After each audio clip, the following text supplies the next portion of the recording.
Nietzsche talks about Rausch, ecstasy, or like a rapturous feeling upon perceiving the beautiful. And I would say the beautiful, again, to return to this idea of power as an effect, it's as undeniable as pleasure or pain. We could have all the sort of philosophical discussions we want to have about how it's an epiphenomenon, something like that. But it's, in a way, that the pain you feel is just a subjective phenomenon. It sort of doesn't matter to the reality of it. And I think this is also true of beauty, or just aesthetics in general. Nietzsche has so many passages where he's talking about the leveling of mankind, how this utilitarian ideology is turning everyone into an interchangeable part, a cog in the machine. The herd morality instrumentalizes, it turns people into a function. But, so you might say, okay, so Nietzsche must be against that. Well, I think he sees that as somewhat inevitable and says the real problem is we have all these, we're turning everyone into a slave and there's no masters. And that's why Napoleon, somebody who's an atavism, who's a throwback to an earlier age, the reason why he's so powerful is precisely because he's like a mismatch with the age that he's in. He arrives and then he can actually do something with the raw material of all the people that he has. He can have a vision and say, I'm going to completely redesign the French state. I'm going to create the modern nation state. In the wake of it, he changes the world. And I think a lot of these guys like Lacerdo and Lukács, they're afraid of the irrational. They're afraid of irrationalism because irrationalism posits a challenge to their cosmic sort of prescription of the world, like what we ought to do. It is very scary and it can lead into lots of these different directions. And to me, I sort of nominalize the collective as, instead of being this sort of Hegelian or even Gentilian or Marxist thing, to me it ends up being that which propels man and grants man the ability to pursue projects that he cannot pursue on his own. And I think it applies even to like the common laborer. One of the things I like to say is that, the common legionary is not remembered by name, but he's remembered in the name of Rome. This is something that Sorel takes from Ernst Renan in Reflections on Violence. And essentially, what I'm trying to do here is see the state as that sort of missing, let's say, metaphysical entity Nietzsche is talking about. Not a literal metaphysical entity, a nominalized one, but one that ends up acting as a canvas. And, if I would be so bold, people like us could contribute to the canvas. Maybe for you, it would be through your music, right? That's like a splash of blood onto the canvas. Salvete Legionaries. I am joined by a very special guest today. Obviously, a lot of you who are familiar with my content have certainly come across a certain channel on YouTube. We have Keegan from Essentialsalts here in Timely Reflections, the host and honored proprietor of the Nietzsche podcast, if I'm using that word correctly. But he's joined here today to talk about an interesting topic, something I've been getting into recently, which is Leftist Nietzscheans. But without further ado, Keegan, if you could just briefly introduce yourself to those legionaries who might not be familiar with your work. Yeah, thank you for having me on. It's a pleasure. I started the Nietzsche podcast back in 2021, sort of the end of the lockdown years, as we say. I'm in a band. I'm a musician. We weren't able to be as active. We were still writing songs and stuff like that, but we weren't able to tour, play shows, and I was looking for other outlets for my creative energy, and I'd always been reading philosophy, especially on tour. That was, I majored in philosophy, but I dropped out of school. Most of my teaching has been autodidactic. I've been just reading voraciously, and Nietzsche was a topic that I thought I saw a huge hunger for content about Friedrich Nietzsche online, and I also saw quite a bit of confusion and sort of cliches about Nietzsche, and I thought that there was just a real opportunity to provide a comprehensive resource for engaging with Nietzsche's philosophy. And so I've been going since 2021. Pretty much I've put out an episode every week since then. There's been a couple exceptions to that, but for the most part, I'm very proud of that I've managed to stay consistent. And now that I've covered so many things about Nietzsche's primary, covering the primary sources of Nietzsche's work, as well as many of Nietzsche's influences, I'm able to move on and talk about people who are influenced by Nietzsche, which is largely the topic that we're going to talk about today. But that's been very fun as well. And I'm also planning now for Halloween an episode on True Detective, kind of getting more into popular culture and things like that, insofar as Nietzsche is involved. I didn't want to do any of that early on. I wanted to keep it very sort of rigorous and as scholarly as possible, but I feel like I've earned enough goodwill where now we can sort of get a little bit more creative. And I've also been able to branch out and talk about other philosophers as well. So that's been a lot of fun. Yeah, I'm looking forward to the True Detective stuff. I mean, season one I think was absolutely fantastic. I haven't watched any of the other seasons. Sure. Just riding with Russ Cole, But Yeah, that is True Detective as far as I'm concerned as season one. All the rest of it is, might as well just name it some other show. False Detective. I don't know. I got to agree with you there. But yeah, I have a funny story for the audience, really quick, before we get started. I actually emailed you a long time ago, back when I knew absolutely nothing about Nietzsche. Like I had just picked up. So I ended at my first Nietzsche book ended up being Beyond Good and Evil, that I actually finished all the way through, but I had no clue where to start. So at my local Barnes and Nobles, I purchased a Will to Power and Thus Spoke Zarathustra, and I didn't know what the hell I was doing. I actually got more out of Will to Power than I originally thought, but I had barely started reading Nietzsche, and I had reached out to you by email. It probably got lost in spam or whatever, asking you to do a podcast. And on hindsight, I'm like, God, that would have been terrible. I would have not have known what to talk about, regarding Nietzsche. So 3 years later, much more in a good position to do that. So I just thought that was kind of funny. But the topic of conversation today, obviously being more leftist appropriations of Nietzsche's philosophy. And instantly, the sort of figures that come to mind for me are Foucault, Deleuze, and, even to a greater extent, maybe some of the other post-structuralists, maybe Baudrillard might come up as well. But I guess primarily we'll probably be focusing on Foucault and Deleuze, and sort of what they appropriated from Nietzsche and then how they interpret it in their own way. But I guess before we get into the meat and potatoes of it, what do you think the word leftist Nietzschean really means? And is there is it a sort of valid label?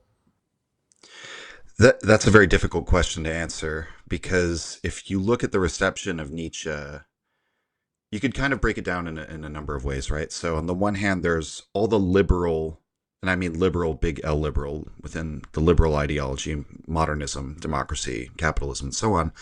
Within that framework, there's been left and right interpretations of Nietzsche.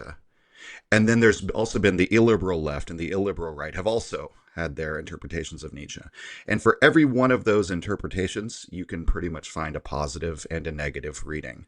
So, you have people like G.K. Chesterton or René Girard who are on the right, or Evola, who turned against Nietzsche later. But then there's also H.L. Mencken and a number of other figures who have sort of taken Nietzsche and run with him. In more recent times, we, of course, have Costin Alamario and figures like this. Then on the left, as you mentioned, Deleuze and Foucault, there were also sort of, you could call Walter Kaufmann and people of his ilk, they interpreted Nietzsche as an existentialist, sort of non-politically, and that ends up feeding into a sort of liberal individualist view of Nietzsche's philosophy, or it can fit within that, even if it's not explicitly political. And then it may surprise some to hear that even on the illiberal left, the Marxists and communists, there were positive readings of Nietzsche and negative readings of Nietzsche there. Obviously, Lucerdo and Lukács take a very negative view, but we've also had one of my favorite examples is Madame Mao. Mao's wife, Jiang Qing, was a Nietzschean, and that had a very funny effect in the Chinese Cultural Revolution. And so, is it a valid label? It's very hard for me to say. I would say that in general, left interpretations of Nietzsche tend to be less faithful than right interpretations are, but they tend to be more creative. And one of the things Deleuze says, I almost hesitate to quote from it because it's very sort of filthy and typically French, where he says his method is to sort of sodomize the texts that he wishes to interpret, the authors. He says that in the case of Nietzsche, it's always Nietzsche that sodomizes you. So actually, Nietzsche got the better of him. But the key thing to me is that Deleuze is rather open about the fact that he's not trying to produce a faithful interpretation of the work that he's interpreting. He's trying to use it to midwife or birth his own ideas. And that doesn't just apply to Nietzsche. I mean, with Deleuze, it applies to Spinoza and Leibniz and all number of figures that he conscripts into his project of Deleuzianism. I think with someone like Foucault would have probably considered his reading of Nietzsche to be more faithful, but nevertheless, I would say across the board on the left-wing interpretations of Nietzsche, the ones that are positive, they tend to not so much be obscurantists, but adopt an interpretive framework that allows them to incorporate the reactionary statements of Nietzsche and interpret them in a way that is either non-political or even sort of reverse the meaning of it. And if when I say the meaning, I mean like if you were to just look at what the text says strictly in black and white. And I think that is not the case with right interpretations of Nietzsche. If they have a flaw, it's that they can be a little bit naive at times, I think, and maybe a little too uncreative, right? Too dogmatic. We need to just stick to interpreting Nietzsche like on the surface level reading or something like that. That's sort of like I would say the dangers or pitfalls of both. For myself, I tend to think you should look at Deleuze and Foucault and that whole variety of the left-wing interpretations of Nietzsche as valid insofar as mainly regarding like human psychology. I think they are fairly faithful with Nietzsche's understanding of psychology.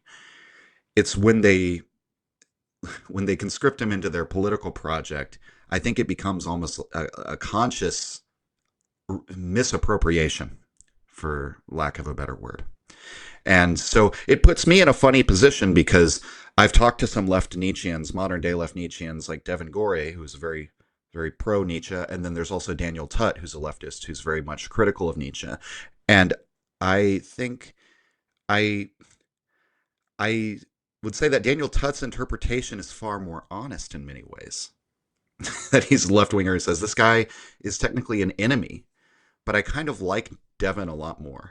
It's like I like his work a lot more. So I don't know. I'm open to the creativity and perhaps distorting the truth of Nietzsche, as long as the result is something that's genuinely interesting and insightful, which I think Deleuze and Foucault do in a way that a lot of other post-structuralists, the whipping boy is Derrida, really they don't. I think Derrida offers very little. But that would be my take on it. I don't know if that's really a definitive answer, but that's the best I can do, I think. No, definitely. And I think from my perspective, and maybe this is a bit of a generalization, but for me, coming more from the political right, I look at somebody like Evola, for instance, and if I find that his descriptive of reality is very anti-Nietzschean, while the prescriptive Mm-hmm. ends up, at least aesthetically, being Nietzschean. Whereas with Deleuze and Foucault, the descriptive of reality is very much Nietzschean. But of course, they seem to be coming up with a very different prescriptive.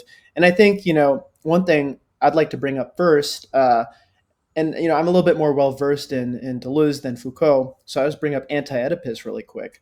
And one of the things I get the sense of is it's almost like his schizoanalysis. And for the audience, schizoanalysis is sort of a play on word of psychoanalysis that you get from Freud. And of course, with Freud's psychoanalysis, it almost ends up being a sort of universal prescription of reality and being based on these archetypical structures, the Oedipal, so to say, family structures going beyond. And of course, schizoanalysis is sort of breaking down this Freudian psychoanalysis and almost escaping and being free from it. So in a way, when Deleuze and Guattari talk about the schizo, or they talk about the body without organs, it in many ways feels very much like a sort of breaking away from the static and the molar, which very much is similar to me, at least, to what Nietzsche is talking about. And I know I've watched some of your podcasts before where you very, very accurately specify each Nietzschean term, like free spirit versus Übermensch. So I want to make sure I don't accidentally use the wrong one. But I guess in some ways, it almost feels like the schizo and the body without organs is almost like a free spirit. And please correct me if I'm wrong on that. I think that I think you're onto something with that. I haven't necessarily thought about it in those terms, but insofar as you know, it's funny because we're talking about Deleuze here, but I'm thinking more of Foucault in the way that he thinks of the way in which what we establish as sanity or the norm for somebody's inner psychic life is often a reflection of power dynamics in society.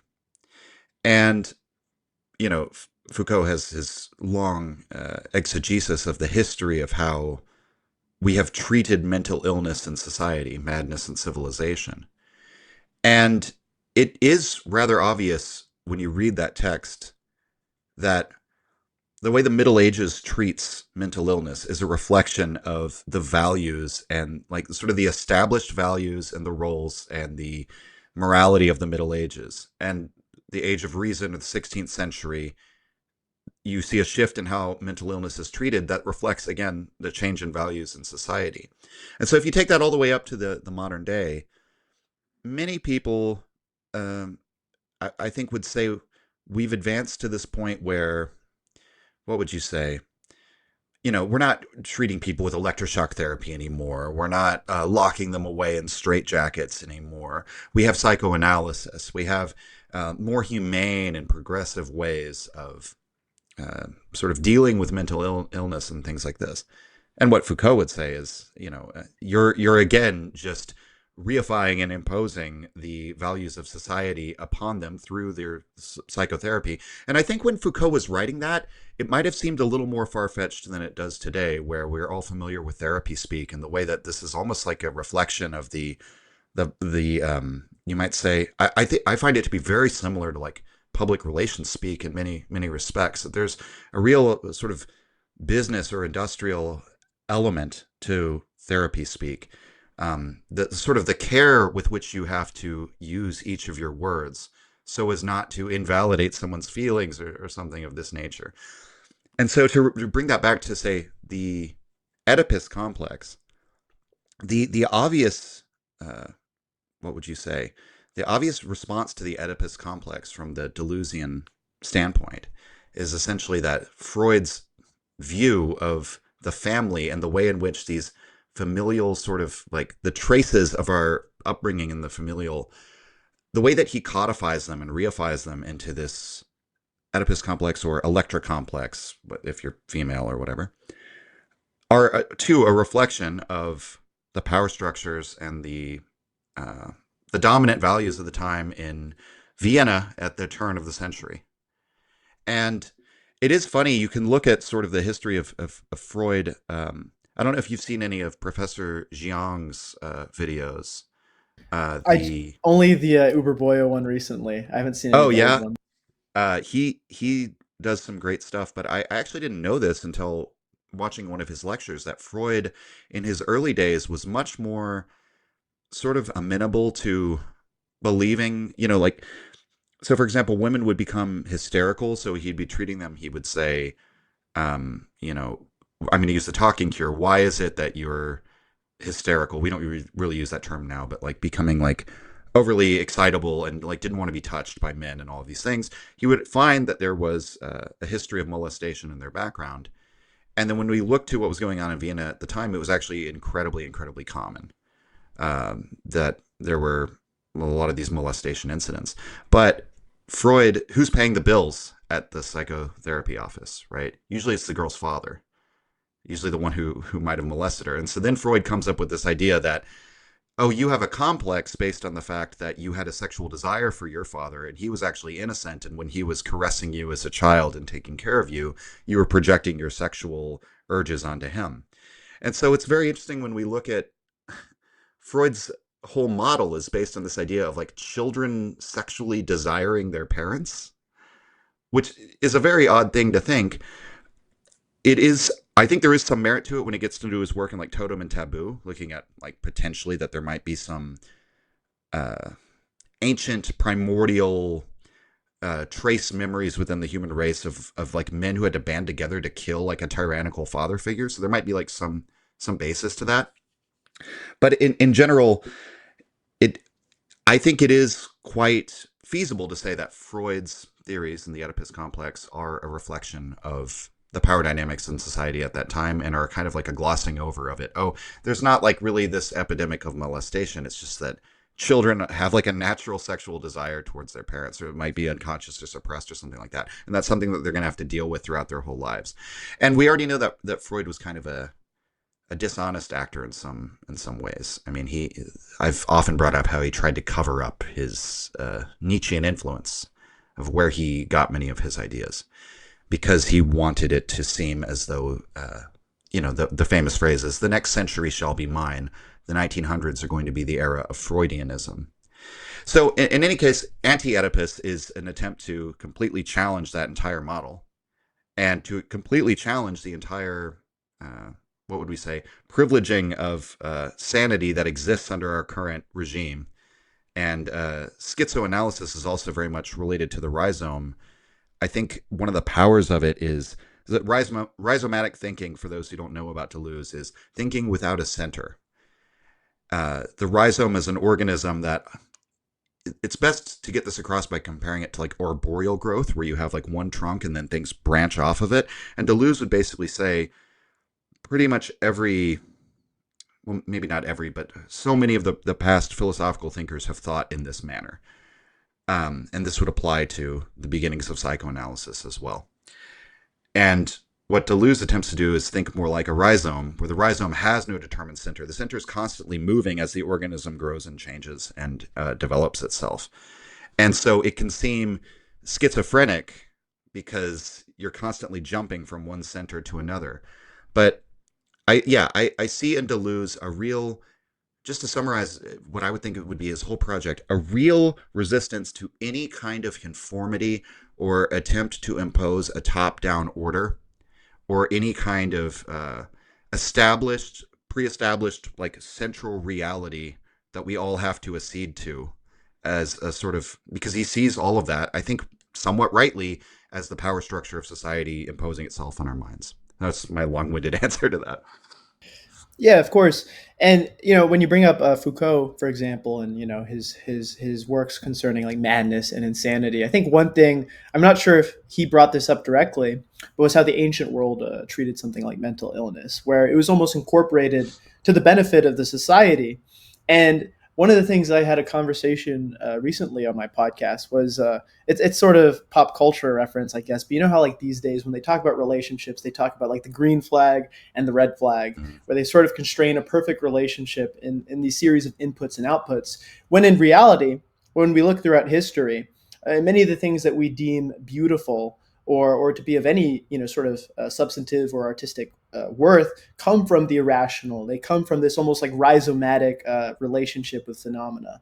And I think that a lot of this influence that you see in Deleuze, and I could be wrong, but it seems to me to come from sort of like Heideggerian anti-humanism, where the Dasein and the sort of evolution of being isn't rooted in any sort of like static essence that you might get from like early Christianity or even before that. If you go back to like Hinduism and the idea of Brahman, where there is a source to all this, there is a cosmic order that is like preordained. And, I think for sure, to me, it would seem that people like Foucault and Deleuze very much sort of have this influence from Heidegger. And of course, Heidegger, by extension, ends up influencing existentialism significantly. But essentially, that beings, right, don't have any sort of static essence. They do sort of exist in this like Heraclitean flux almost. And from that, you could sort of compare that to the rhizome and this sort of non-linear or non-teleological sort of expression. And one of the things Deleuze says, I think he says something along the lines of society largely depends upon these bodies without organs. They depend on these kind of people, because I think that ends up impelling the irrational to sort of invigorate society in one way or another, to the point that you do have things like great art and so on and so forth. And maybe that's a little bit of a tangent, but I guess we could bring it. Yeah, go ahead. Oh, well, I was just going to say, as regards Heidegger and Deleuze and the connection there, I think a big concept in Deleuze that's necessary to understand is his conception of difference. And he conceives of difference. Like one of the figures that Deleuze is at war with is Hegel. And it's because Hegel essentially believes that in the conceptual realm, the way that we establish difference is by, in so many words, like contrast. Or, I mean, that would be like the dialectic of you have sort of two things that are in tension that are antithetical. And then there has to be some sort of sublation that doesn't necessarily resolve the contradiction. It's a misnomer when people say that you produce a synthesis, but it raises the contradiction to a higher level and sharpens it. But nevertheless, difference is established in Hegelian thought by a relationship. And so too, Hegel's entire conception of, what might we say, like the development of history, his theory of history, of universal history, is based on the dialectic, is based on the idea. And he says that what we want ultimately is mutual recognition.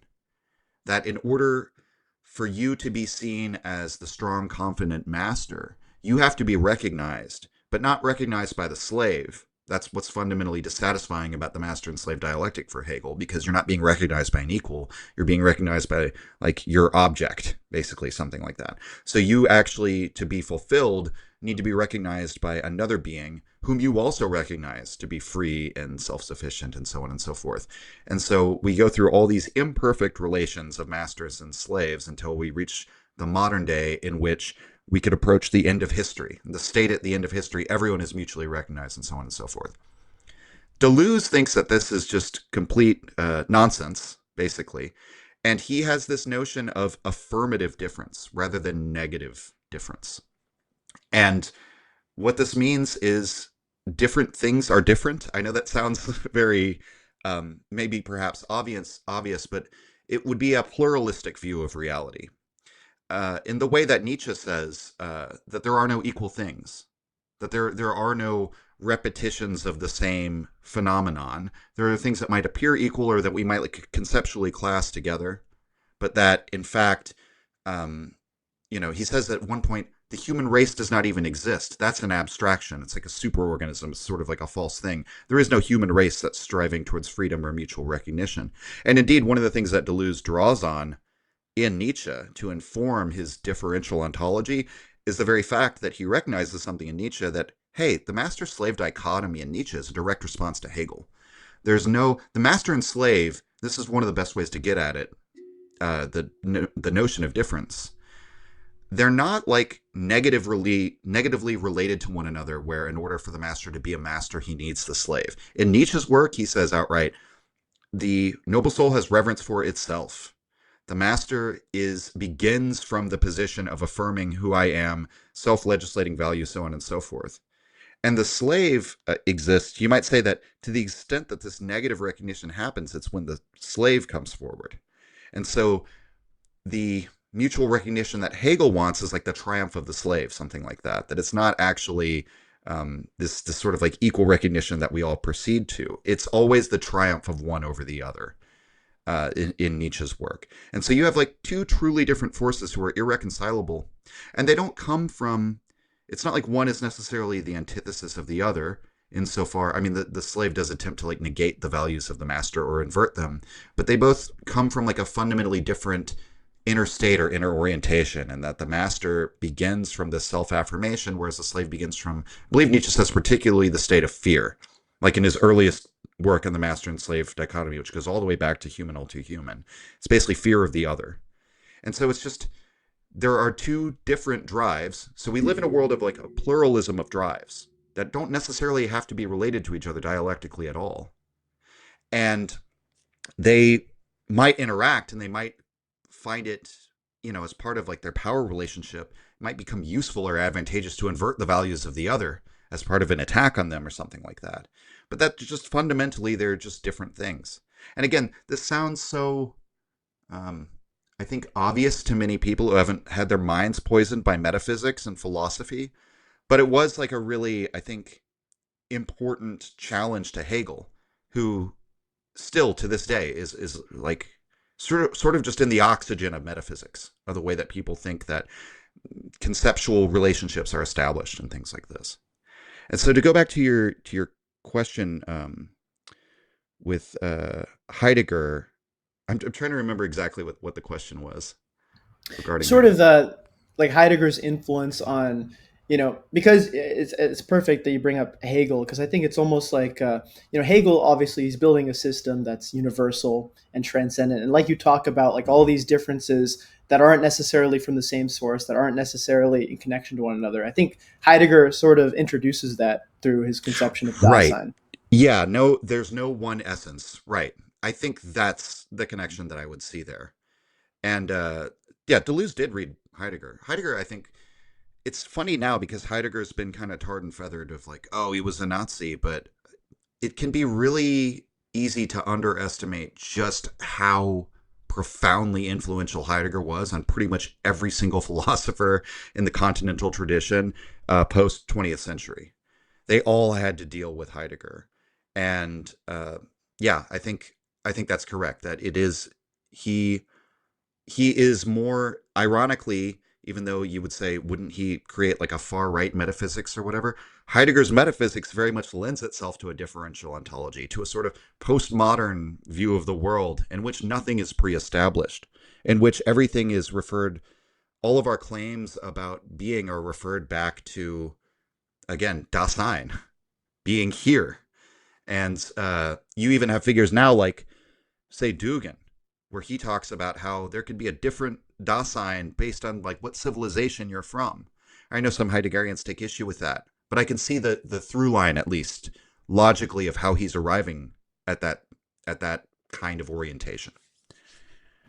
Yeah, absolutely. And I think what's sort of important here in regards to Heidegger specifically is he is very much an anti-metaphysical thinker. I mean, he goes so far as to call Nietzsche the last metaphysician and essentially call will to power almost like a universal sort of frame for reality. And I'm inclined to, in a strange way, agree with Heidegger here. Obviously, there is nuance to Nietzsche's will to power, but in Heidegger's essay on Nietzsche, I mean, he is saying that he is essentially the last metaphysician on this long line of metaphysicians, of systematizers. And of course, you bring up Hegel, for instance, and, it's like everyone knows that he was a Christian. So at the end of the day, instead of coming to his conclusions from, let's say, even the rhizome, he's essentially working backwards to try to justify a pre-existent worldview, which is always going to affect wherever his philosophy ends up going. I'm not sure if Kant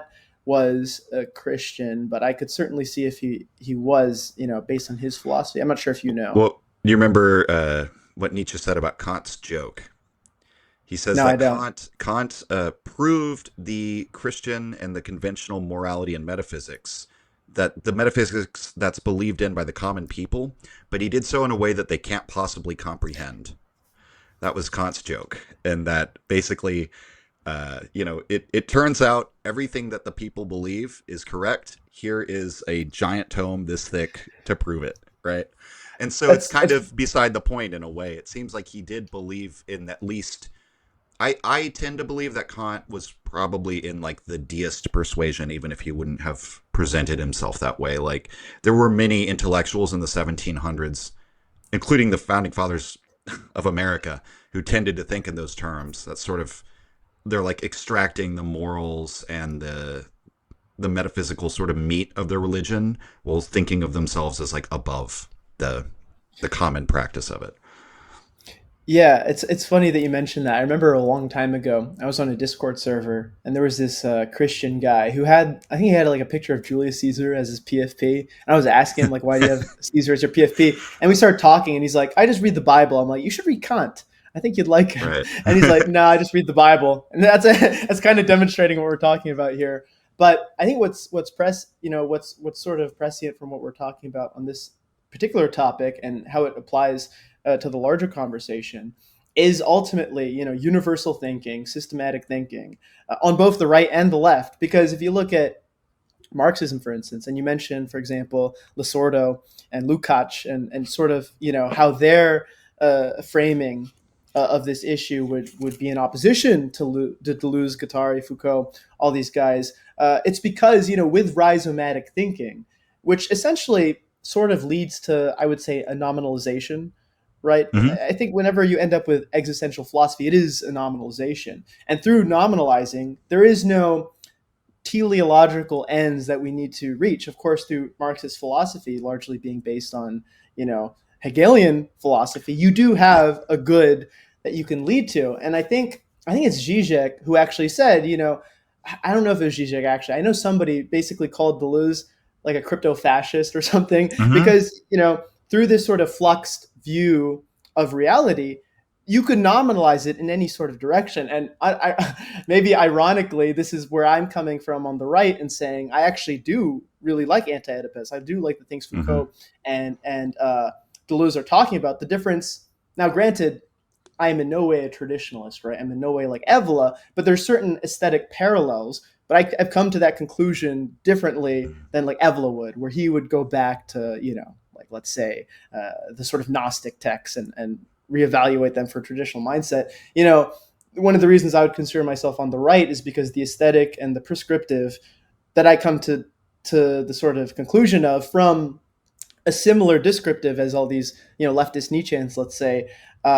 I guess what I'm getting at is just funny because it's like how like people try to create those axes of like this Hmm. guy's in this axis. It's really impossible because you just see so much overlap between different thinkers and coming to different conclusions that it's like you just can't constrain it. You know what I mean? Right. Yeah, I think what you're bringing up here is it's so funny because in the modern like mainstream political discourse, and one of my favorite opponents has been largely responsible for this, Jordan Peterson. There's been this huge association with like Marxism and postmodernism. And the interesting thing is that both Lacerdo and Lukács would be examples of people who would basically say postmodernism is really an enemy of Marxism because of the very thing that Peterson himself will point out. You're destroying all meta narratives, so that destroys the Marxist meta narrative in a sense. But and yeah, that's I think where you'll get these sort of claims these days that Deleuze and Guattari are crypto fascist, or like Marcuse is really like a Herbert Marcuse, who gives us sort of a lot of the Frankfurt School. He's like the most prominent member of the Frankfurt School, and Angela Davis is his student. People will sort of blame him for like modern day wokeness and stuff like that. But it's funny because if you talk to or you listen to what people like, I don't know if you're familiar with like American Communist Party types guys like Hazaldin. Oh, I talked Um, to him once on one of his debates. That guy is so bad faith. Like, you can't have a conversation with that guy. I certainly wouldn't want to have a conversation with him, but just it's interesting his whole worldview. He would say like all the postmodernists are basically like defenders of the like neoliberal world order, right? Like what we need is that Marxism is committed to the truth and it is committed to like justice, and these are real concepts. And we sort of like they'll bring up, for example, Gabriel Rockhill will bring up like the CIA funded the Frankfurt School and all this, like sort of seeing them as tools of power. And so that's like a really interesting break in like the intellectual roots of the left, right? Because for one, I think what they're like, we'll look at Lukács, for example. His work is The Destruction of Reason. And you mentioned Heidegger calling Nietzsche the last metaphysician. Lukács would kind of agree with that basically Nietzsche's role in the history of Western philosophy is part of this reaction against the Enlightenment ideals that does, in a way, powerfully succeed in defeating many of the presuppositions of the Enlightenment. And rather than being, if you, I know I'm name dropping a lot of people, but if you listen to somebody like James Lindsay, you would think Marxists would think that's good, but they don't, because it does sort of. We can see how like what they see coming out of that is kind of like the hippie movement and sort of like individualist activists, people who are more concerned with self-expression or things like this. Now, I do think that they have Deleuze and those types a bit wrong, at least in one respect. They're right in the respect that if you look at Anti-Oedipus, there's a complete absence of like class analysis. It's not Marxism in the traditional sense at all. But I think we have to look to the reasons why they were thinking along these lines. And I didn't really understand this until I talked to enough Marxists. They put a lot of importance to this like May 1968 event where there were all of these sort of like student movements and marches. I think there was a genuine thought that we're going to start to have like real socialist revolutions in the Western world. And that didn't happen, obviously. And instead, over the course of the 70s, we see a movement like in the US that kind of starts with like Jimmy Carter, then the Reagan years, and then Margaret Thatcher, and sort of like the neoliberal moment emerges. And instead, it like goes in completely opposite direction. It seems like liberal democracy is stronger than ever, capitalism stronger than ever. The workers don't really want to revolt. You know, most of them, especially in America, have a pretty high standard of living compared to communist countries. And it's pretty hard to motivate the plebs to rise up when there's food on the shelves and electricity's on and water's running. So they start asking the question, what was wrong with the people psychologically? Is it a question of consciousness? And so you get Deleuze and Guattari's idea that sort of like fascism isn't so much like a political system as it is like a psychological tendency in people. And that in some way, like everyone's a fascist and you have to actively fight against it in order to like transcend that or something like that. Now, whether, you know, whatever you might think of that, I just think some of the Marxist critics might have gotten them a little bit wrong of thinking like they're actively trying to forestall the revolution or something like that. I think they were looking at, okay, everything the Marxists said was wrong about material conditions leading to a revolution. So we have to look to the consciousness. We have to look to the psychology. And I think that's largely what they were doing. The thing is, many, where they're perhaps the Marxist critics of the postmodernists are correct, is where did that get you? Like, yeah, did you actually affect any change that way? Not really. And so, you know, it's all very fascinating to me. I enjoy standing outside of all of these debates and analyzing sort of like the strategy of what they're doing and the motivations behind what they're doing. But I think, you know, the other thing that's kind of interesting about Lukács is that he comes from a background of, you know, how would I put this? I think another thing that Lukács and Lucerdo are responding to is not just the leftist adopters of Nietzsche. It was seeing how Nietzsche was starting to seep even into just normal liberal society and even into the Marxist world and become very normal almost. And I think they are correct that the irrationalist element in Nietzsche, the physiologist element, whatever we want to call it, vitalist element, something like that. If you onboard that as a value, it is going to ruin any attempt at creating a socialist revolution.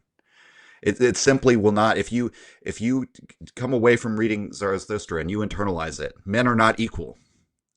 It's going to be very hard for you to move towards this goal of communism, which is ultimately, I would say, as you point out, basically just Hegelianism in that way. Like this is the other big contradiction, right? That is sort of like the inheritance of the Enlightenment, is what Kant writes in Perpetual Peace. One day we're all going to get together. We're going to put an end to war. We're all going to have equal rights, equal responsibilities. Everyone will be recognized. That's like an Enlightenment idea. People present this like it's like anti-Western. And then meanwhile, the people who are genuinely, I think, kind of anti-Western are like more the postmodernists. And it's funny to me, just to reflect on that it's a distinctly Western product of thought. We don't really see these like hyper self-critical views of like, you know, we don't see in Russia coming up with these views like Russian civilization is evil and oppressive. And so it's kind of funny that it's like it seems to be almost like part of the Western Dasein, if you want to put it that way. It's funny that you mentioned Russia. So my writer name is Saltykov because my great grandmother was a Saltykova. They were a noble family in Russia, kicked out, obviously during the Bolshevik Revolution. So since I've made it my pen name, I've put it upon myself to start reading, the classic, Russian writers. So, Tolstoy, Dostoevsky, Gogol. I'm reading a Gogol book, Dead Souls, right now. And by the way, you put me on to Tolstoy a little bit because in your book you talked about Tolstoy's essay on art, and I just looked at like a brief summary of it, and it looked really interesting. So I'm going to read that soon. But It's fascinating. I'm really looking forward to reading it. But what I think is really interesting is that all five of the main, Russian authors, for the most part, like I said, like Pushkin, there's one more I'm forgetting. I mentioned the other three. They all are kind of, on some degree, Russian nationalists. Some of them might be critical of the Tsar. They might be critical, like Dostoevsky's first book, Poor Folk, was literally, it was showing this sort of very dystopic view of like class relations in Russia, but he was also very virulently anti-socialist throughout his life. You do see this sort of common, love of nation in Russia, even amongst these writers who at times are even sort of critiquing it. So it's just a sort of brief thing that I thought of really quick. But, I wrote down a few notes here on the things you brought up. First of all, Haz al-Din, that guy's just, I don't know what the hell he believes. Like, he believes in God, but he's a Marxist, but he's this and he's that. I think he's aesthetically drawn to like the PRC in Russia, and they probably give him money to do the Sure. ACP events. I could give a brief psychological analysis. I think it's a desire. I think there is a legitimate thing. I think this is the most informative thing about Haas's psychology. There's a video where he compares old communist posters to new ones, and the old communist poster is like dudes with jacked arms, like all the workers like holding up The new their Soviet tools. man, yeah. Yeah, yeah, stuff like that. And then the new poster is like a soy boy being helped up by like a woman. She's holding a communist flag, like kind of like let me come with us in the communist, like you know. And I think what it genuinely is that there are people with socialist political ideology who are just not on board with left wing like cultural ideology, and Yeah. they're looking kind of to the past. Of that's the other funny thing about communism. Communism's kind of like a reactionary position at this point because it's a thing from the past now, and especially in Russia these days, like the communist parties are seen as like kind of like conservative or like wanting to return people to an earlier time, and like you can find footage of like old Russian women at rallies kissing pictures of Stalin and stuff like that. And so I think that's what explains Haas is he's kind of like saying we need to go back like and I think there's like a strategic thing there, right? Communism will never become popular in America in like the modern Western context if it's associated with like all of this gunk, like this suite of cultural issues that I would say most ordinary people don't care about at all. Yeah. You don't even have strong opinions about. Um, or to the extent they do, they're kind of like browbeaten into it. So that's kind of how I read those types of people, him and like Hinkle and that crowd.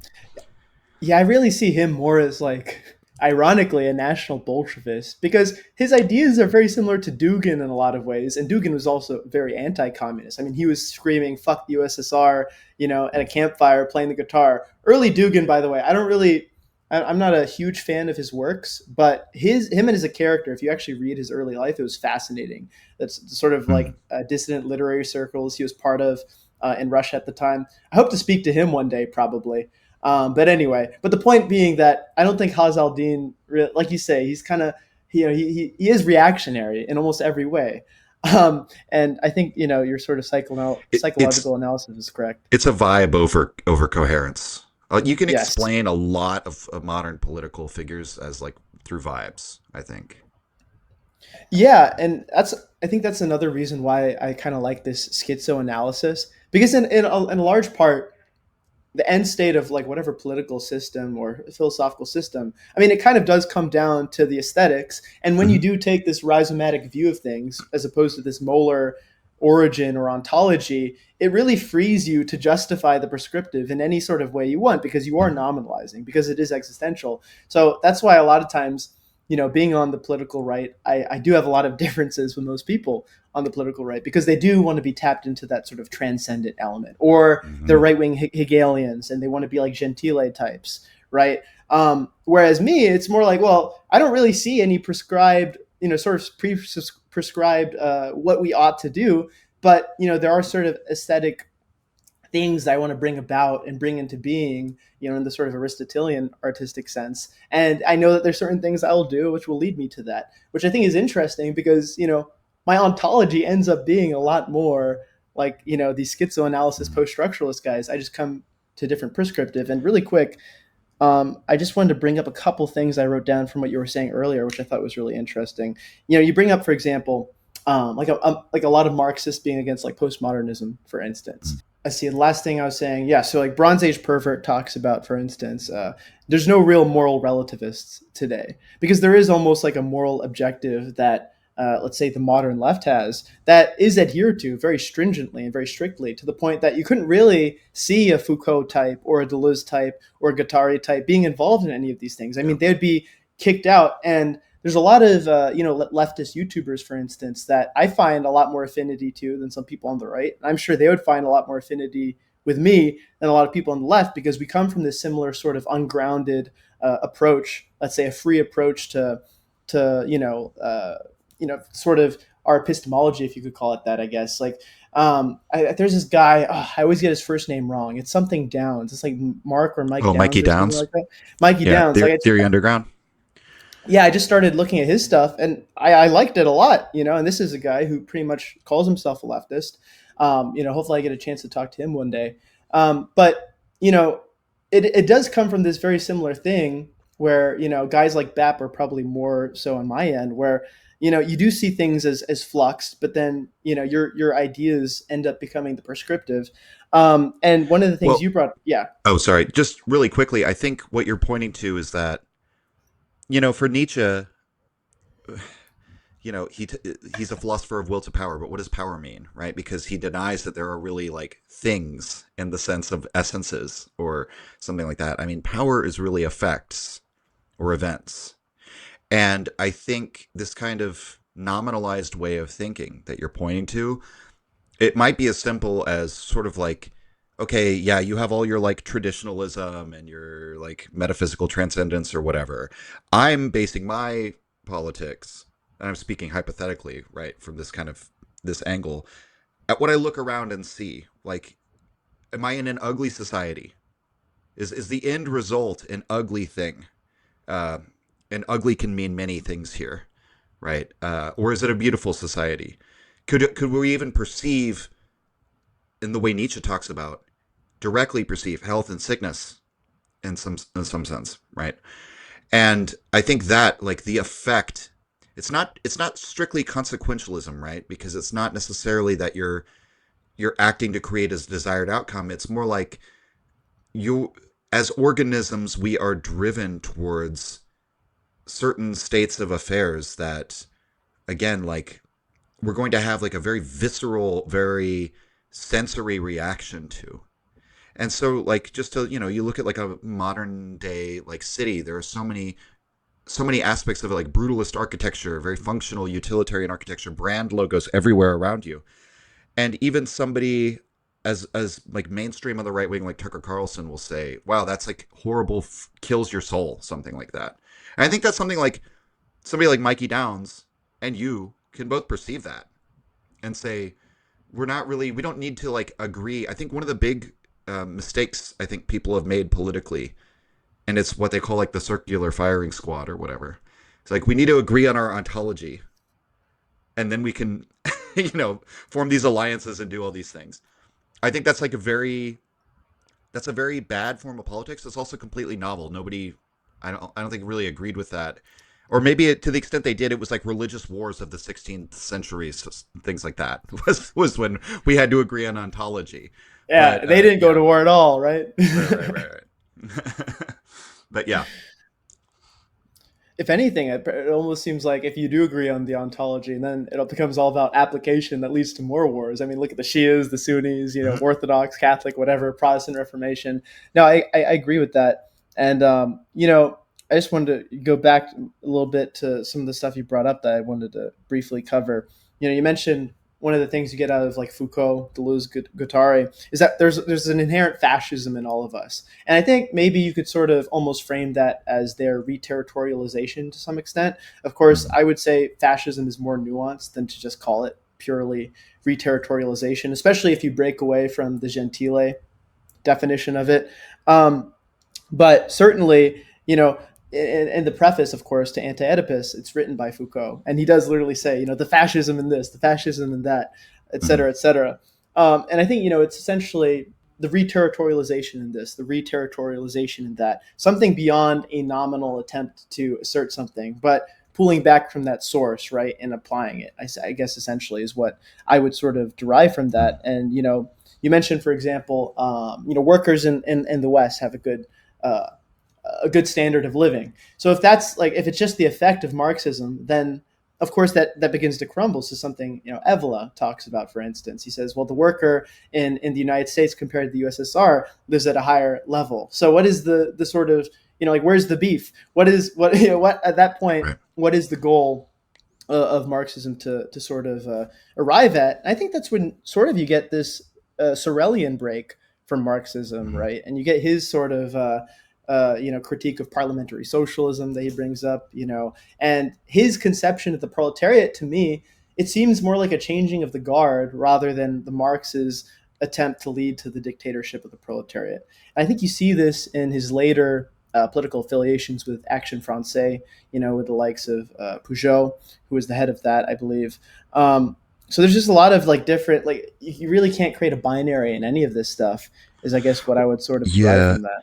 Well, I think Marxism is a funny thing as regards, like when we're talking about quality of life and sort of, because when you bring up Evola, it makes me think of his criticism of the modern world, that sort of, or really any traditionalist, Guénon would say the same thing. Um, all of this like accrual of resources and, extending our lifespans and basically, the Greeks would see this as getting better at fulfilling our desires, like dealing with, if the structure of government in the Platonic sense is the governance of reason and then the thymos and then your impulses or desires, and they kind of correlate that. The people who are most concerned with that are the productive classes, the workers, merchants, so on and so forth. We basically have a society today that's incredibly efficient at fulfilling the desires, at dealing with the needs of that like sort of class of people or whatever. And what Nietzsche would say is like where we're really lacking is in like an outlet for thymos, for like spirit, something like that. And there have been numerous ways that advocates of, say, liberal democracy have dealt with this. So, like Francis Fukuyama says, uh, well, there's all sorts of ways people can deal with, like, what does he call it, like megalothymia, the desire to elevate oneself over others through thymos, to establish the order of rank, the inequality, to be above. So he brings up business or climbing Mount Everest or any of these sort of things that people can do. I think uh, I think a lot of that will prove hollow in the long run. I don't know if I can provide a stringent philosophical or empirical case for that. I just think that um, what we see is that most people aren't really driven to do those things, and the ones who are, like, there can still just be this general malaise or general, like, we have the highest rates of anxiety and depression in the world, and there's more opportunities than ever for people in the Western world to pursue those sorts of things, to like elevate themselves. I think that there has to be like some sort of real story or superordinate value over the society that, even if it's a noble lie, tells people what their lives are for, what they're doing. So you might say that like a guy working in a factory today and a guy working in a factory during World War II in America, the guy today has like much higher standard of living. He can get like a flat screen TV, all sorts of things the guy in the 1940s couldn't even imagine having. But the guy working at the factory in World War II, surrounded by, we could say cynically, propaganda, but this real like national story that like, hey, we are like fighting for the freedom of the world right now. When you go to your job at the factory, you're contributing to this grand narrative, this grand story in which we're like the crusaders for the world and bringing American values worldwide, all these things. And that could, I would say, allow you to be happier with a lower quality of life. Maybe not in absolute terms, but in relative terms. And I think that, so that to tie this back to Marxism, it's kind of funny because on the one hand, they are trying to create this story, and that was, I think, the power of communism. We're going to create a new world. We're going to create a new type of human being. We're going to reach a state of society that's never been reached before. But the way that they sell this idea is that, like, you're going to know this is working because we're going to be raising your quality of life as we're doing it. Like, the workers are going to get more power. They're going to get more, autonomy, all of these things. You are going to see yourself becoming more free, and that will be like the proof that the system's working. So that was, I think, the real Achilles heel of communism. There are all sorts of theories about why the Soviet Union collapses, but I think the biggest one is that in the 1980s, it was just manifestly untrue that things were going in the right direction. And that's why China is kind of in that same bind today, because their whole model is premised on we are raising standard of life for the Chinese people. If that starts to fail, that you can have widespread civil unrest, I think, very quickly, much more quickly than people imagine. People think China has this iron grip on things. I think it's sort of like a stereotype about China of, like, Nietzsche certainly puts this forward, that they're so conformist and it's like uniform mediocrity. If you look at the history of China, like, they're constantly rebelling, like killing the emperor, and like breakaway provinces rise up. People, somebody says, I'm the brother of Jesus Christ, and suddenly 300 million people are dead.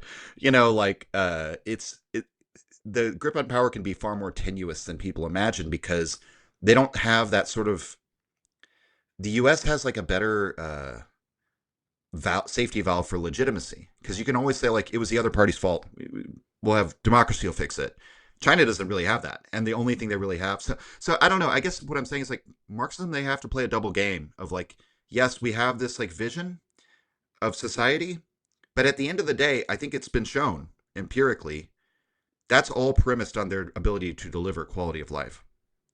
And the moment that that starts to collapse or fold in on itself, their regimes can collapse.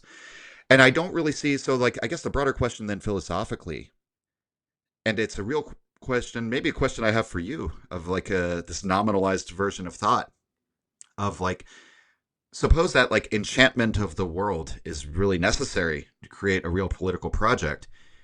It's very difficult for many people to imagine what that could be in the future. And I think that's why many people get attracted to Evola and traditionalists, because they can't see it anywhere in the future. They can't imagine it, so they go back to the past. But yeah, I don't know. I guess that would be a question I would have. I don't know if I have an answer either, or if you have thoughts on that. Yeah, I mean, my last essay that I did was actually sort of aimed at this, and it was called "The State as Art," essentially. And the reason why I would consider myself on the political right, contra the political left, is through my nominalization. It does end up reverting to some sort of uh, hierarchical order to things that does posit itself based upon, like, what Nietzsche would call, like, the pathos of distance, right? And I'll bring up a Nietzsche quote that I bring up a lot, and when I say a lot, it's probably my favorite Nietzsche quote. Maybe not favorite, but I feel it's the most applicable for today, and it's commonly glossed over. It's from Human All Too Human. And of course, I'm going to mispronounce things because there's some Latin in here. But unbelief in the momentum are perennius, an actual drawback which accompanies the cessation of metaphysical views, lies in the fact that the individual looks upon his short span of life too exclusively and receives no stronger incentives to build durable institutions intended to last for centuries. He himself wishes to pluck the fruit from the tree which he plants, and therefore no longer plants those trees which require regular care for centuries and which are destined to afford shade to a long series of generations. For metaphysical views furnish the belief that in them the last conclusive foundation has been given, upon which henceforth all the future of mankind is compelled to settle down and establish himself. And I don't want to, like, go too far and do the whole quote because it's kind of long. But in the end, he says, can science arouse such faith in its results? And when he says science, I really equate that to utilitarianism, because most of the sort of political ideologies of modernity are posited upon utilitarian behavior. And I think you read my essay Death in Spring, and I'm sort of building the grounds to eventually provide a prescriptive for that. And I think a lot of these guys like Lacerdo and Lukács, they're afraid of the irrational. They're afraid of irrationalism, because irrationalism posits a challenge to their cosmic sort of prescription of the world, like what we ought to do. It is very scary, and it can lead into lots of these different directions. And to me, I sort of nominalize like the collective as, instead of being this sort of Hegelian or even Gentilian or Marxist thing, to me, it ends up being that which propels man and grants man the ability to pursue projects that he cannot pursue on his own. And I think it applies even to like the common laborer. One of the things I like to say is that, the common legionary is not remembered by name, but he's remembered in the name of Rome. This is something that Sorel takes from Ernst Renan in Reflections on Violence. I mentioned that quote in my last essay as well, The State is Art. And essentially, what I'm trying to do here is see the state as that sort of missing, let's say, metaphysical entity Nietzsche is talking about. Not a literal metaphysical entity, a nominalized one, but one that ends up acting as a canvas. And, if I would be so bold, people like us could contribute to the canvas. Maybe for you, it would be through your music, right? That's like a splash of blood onto the canvas. If we're going to like the Mishima biopic, he says, write with a line of poetry, or write your life like a line of poetry written with a splash of blood. And that's from Runaway Horses, but it's very paraphrased in the biopic, and it sounds way better in the biopic than in the actual book. So I'll go with that. But not to say the book's not great. Runaway Horses is great. And I quote that as well in, I think, my Death in Spring essay. But what I'm getting at here is, to me, this idea of an empire, of an expansionary force, as opposed to a molar or preserving force, which Nietzsche talks about. You have to expand. You do have to risk preservation. You do have to risk losing what you are. One of the things that BAP sort of builds off of with this thought, and I think that a lot of readers of BAP get the totally wrong view of Nietzsche, because then they'll read Nietzsche and they'll be like, wow, Evil is even better than Nietzsche. A lot of people that read BAP tend to make that sort of leap, or they'll just say vitalism. It's about being jacked and handsome. When obviously it's a lot more deep than that. But one of the things that BAP does talk about that's really good is, he talks about these steppe nomadic peoples, contra the fertility peoples, because they didn't have walls to protect the preserving forces, they had to expand to survive. And it led to this ethos and this actual both psychology and religious fervor, which was based upon entirely different principles from sedentary peoples. I mean, even historians like, there's a great historian, Carroll Quigley, a lot of people don't mention. And in his book, Evolution of Civilizations, he says from language to religion to values, it is completely, diametrically opposed based on that early principle of, well, what gave you life? Is it the ground, or was it the shepherd who was looking upon his flock and literally seeing the stars, seeing the great steppe plains? It's like psychologically, this impels him with this sort of evocation to expand onto that plane. And he has to expand to survive. And to me, ultimately what it comes down to is, are you trying to preserve a molar structure? Or are you trying to expand from the rhizome, from that sort of anchorless position? And I think you have to nominalize aesthetics, not as something like Hegel, where he says, well, art is the manifestation of the divine, but saying, okay, pragmatically, it does take on a sort of sacralized essence, but it's not sacred in its inception. I think biology and nature, obviously, it creates an umbrella of beauty. I mean, clearly we can agree certain things are not beautiful, right? And that's probably where Bataille goes a little too far into the profane, where he might call a pile of shit beautiful, or like a bunch of corpses. I would say there's a biological objective to beauty that is emergent from chaos. It's not, transcendently prescribed, but from that umbrella, there's so many different manifestations that we can nominalize out of it. And I think that, to me, the myth of my philosophy is seeing the state as a nominal work of art, not an ethical entity like Hegelian philosophy, but something that enables people like yourself and I to have a tapestry that will remember us in some way and will be like the shade that we furnish in the future or whatever. That Yeah. makes sense. Yeah. Nietzsche talks about Rausch, like ecstasy, or sort of like a rapturous feeling upon perceiving the beautiful. And I would say the beautiful, again, to return to this idea of power as an effect, it's as undeniable as pleasure or pain. We could have all the sort of philosophical discussions we want to have about how it's an epiphenomenon, something like that. But it's, in a way, to just say like, oh, that the pain you feel is just a subjective phenomenon. It sort of doesn't matter to the reality of it. And I think this is also true of beauty. And I think, or just aesthetics in general, that it's something, that's why Nietzsche speaks so much about taste, that as opposed to, logical principles or something like that, that oftentimes he'll say, what compels me to this position is my taste. and it's something that is pre-rational ultimately. And I think another thing that you were saying earlier really reminded me when you were quoting from Human All Too Human. Nietzsche has so many passages where he's talking about the leveling of mankind, how this utilitarian ideology is turning everyone into an interchangeable part, a cog in the machine.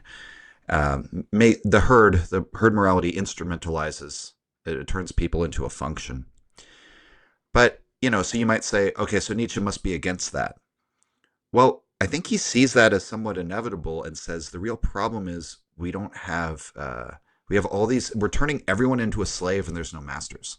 And that's why Napoleon, somebody who's an atavism, who's a throwback to an earlier age, the reason why he's so powerful is precisely because he's like a mismatch with the age that he's in.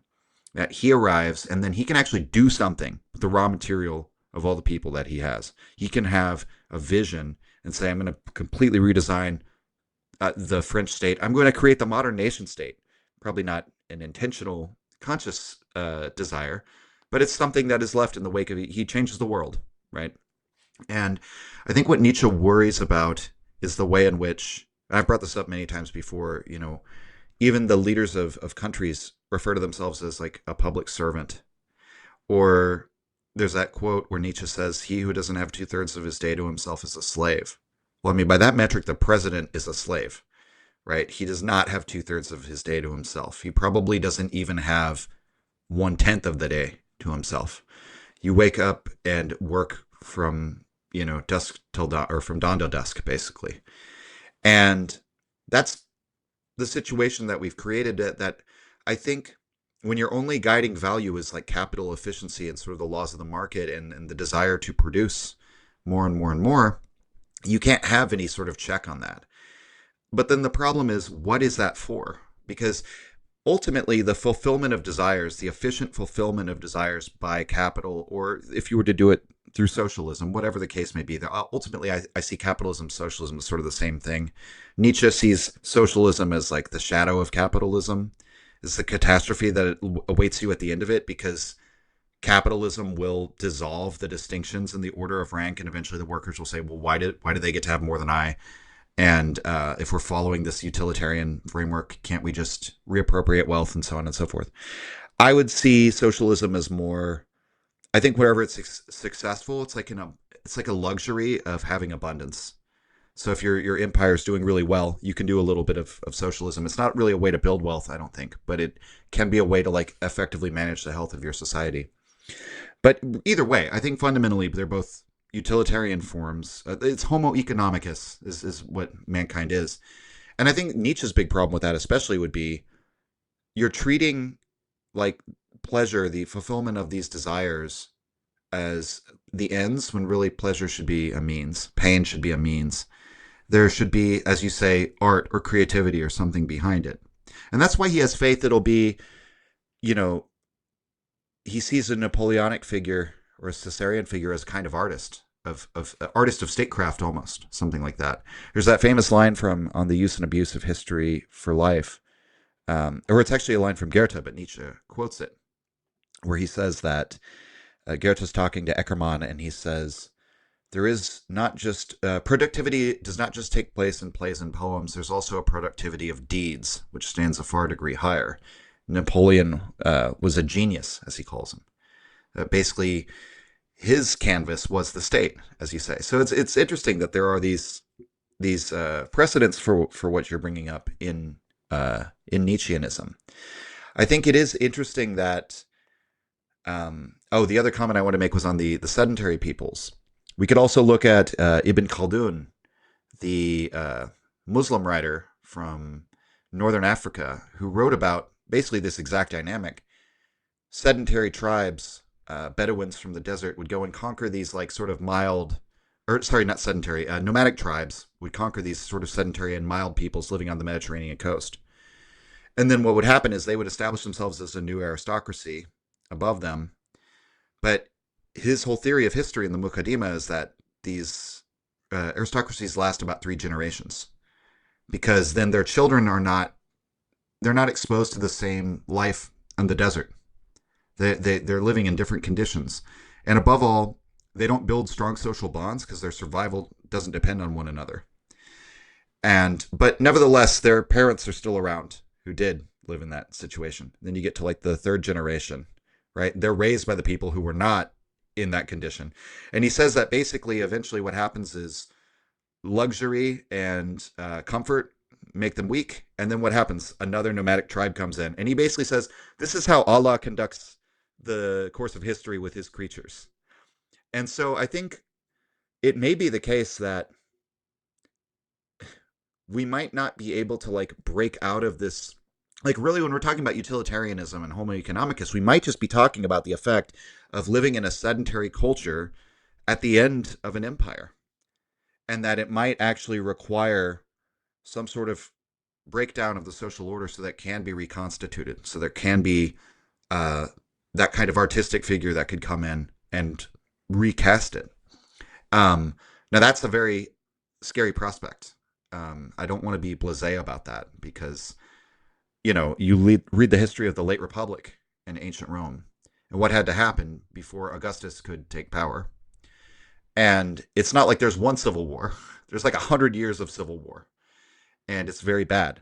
But one of the things Peter Turchin points out is actually the aristocrats died at a far, far higher rate than the common people because they led from the front. And what happens is like a kind of pruning of the elites where the elite classes become complacent and detached, and they haven't had the selection pressures acted on them.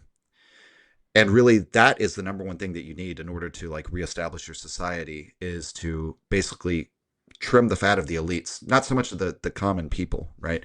And a lot of this has to do with like Italian elite theory and those schools of thought, that it's really the elites that are the driving force of history. But I don't know if I really have a conclusion to that, but those are just sort of the things that I was thinking of when you were talking about some of that. No, yeah, where you ended on, like, for example, Pareto. And I think one of the interesting things, how Sorel ended up influencing like early fascism, for instance, is, like I said, Sorelian philosophy feels less like the end state is a proletarian dictatorship, and it feels more like a changing of the guard. He sees the bourgeois and he sees how decadent they've become, and he says, well, Europe needs a reinvigoration of a new elite. And obviously with fascism, they eventually just become a political force, which is composed of guys like Gentile, who's taking this like repackaged Hegelianism. You get all the way from Marinetti, who's a futurist, to Evola, who's a hardcore traditionalist, to the papacy, essentially. So then it just becomes this sort of political entity rather than like an actual philosophy or whatever. But if you look at the early thing, it very much felt like a reaction to this decadence, that people see, this necessity to prune the elites, so to speak, which I think is interesting. You brought up the the Bedouins, and I was going to go upon the Fremen afterwards, because the Fremen are largely based on the Bedouins, and in around, I think Dune, I think it was already happening in Dune 3, but like especially Dune 4, they talk about how over time the Fremen become lazy now that they don't have to live in the desert, right? And for those who don't know what I'm talking about the Dune series, and the Fremen are I guess like I don't know what you would call them, the protagonist's army. He's Yeah. Lawrence of Arabia. They're his like Arab soldiers fighting the Turks. That's a great analogy. Yeah. Yeah, that's how I've always seen it. And like spice is like a mix of different things. But like, anyway, I'm trying to say, obviously, the Fremen over time, without those conditions, they break down. And that's sort of I wonder if maybe Frank Herbert was directly looking at those examples that you're mentioning. It's possible. Even the names, he's always using Islamic names, for a lot of his characters and historians.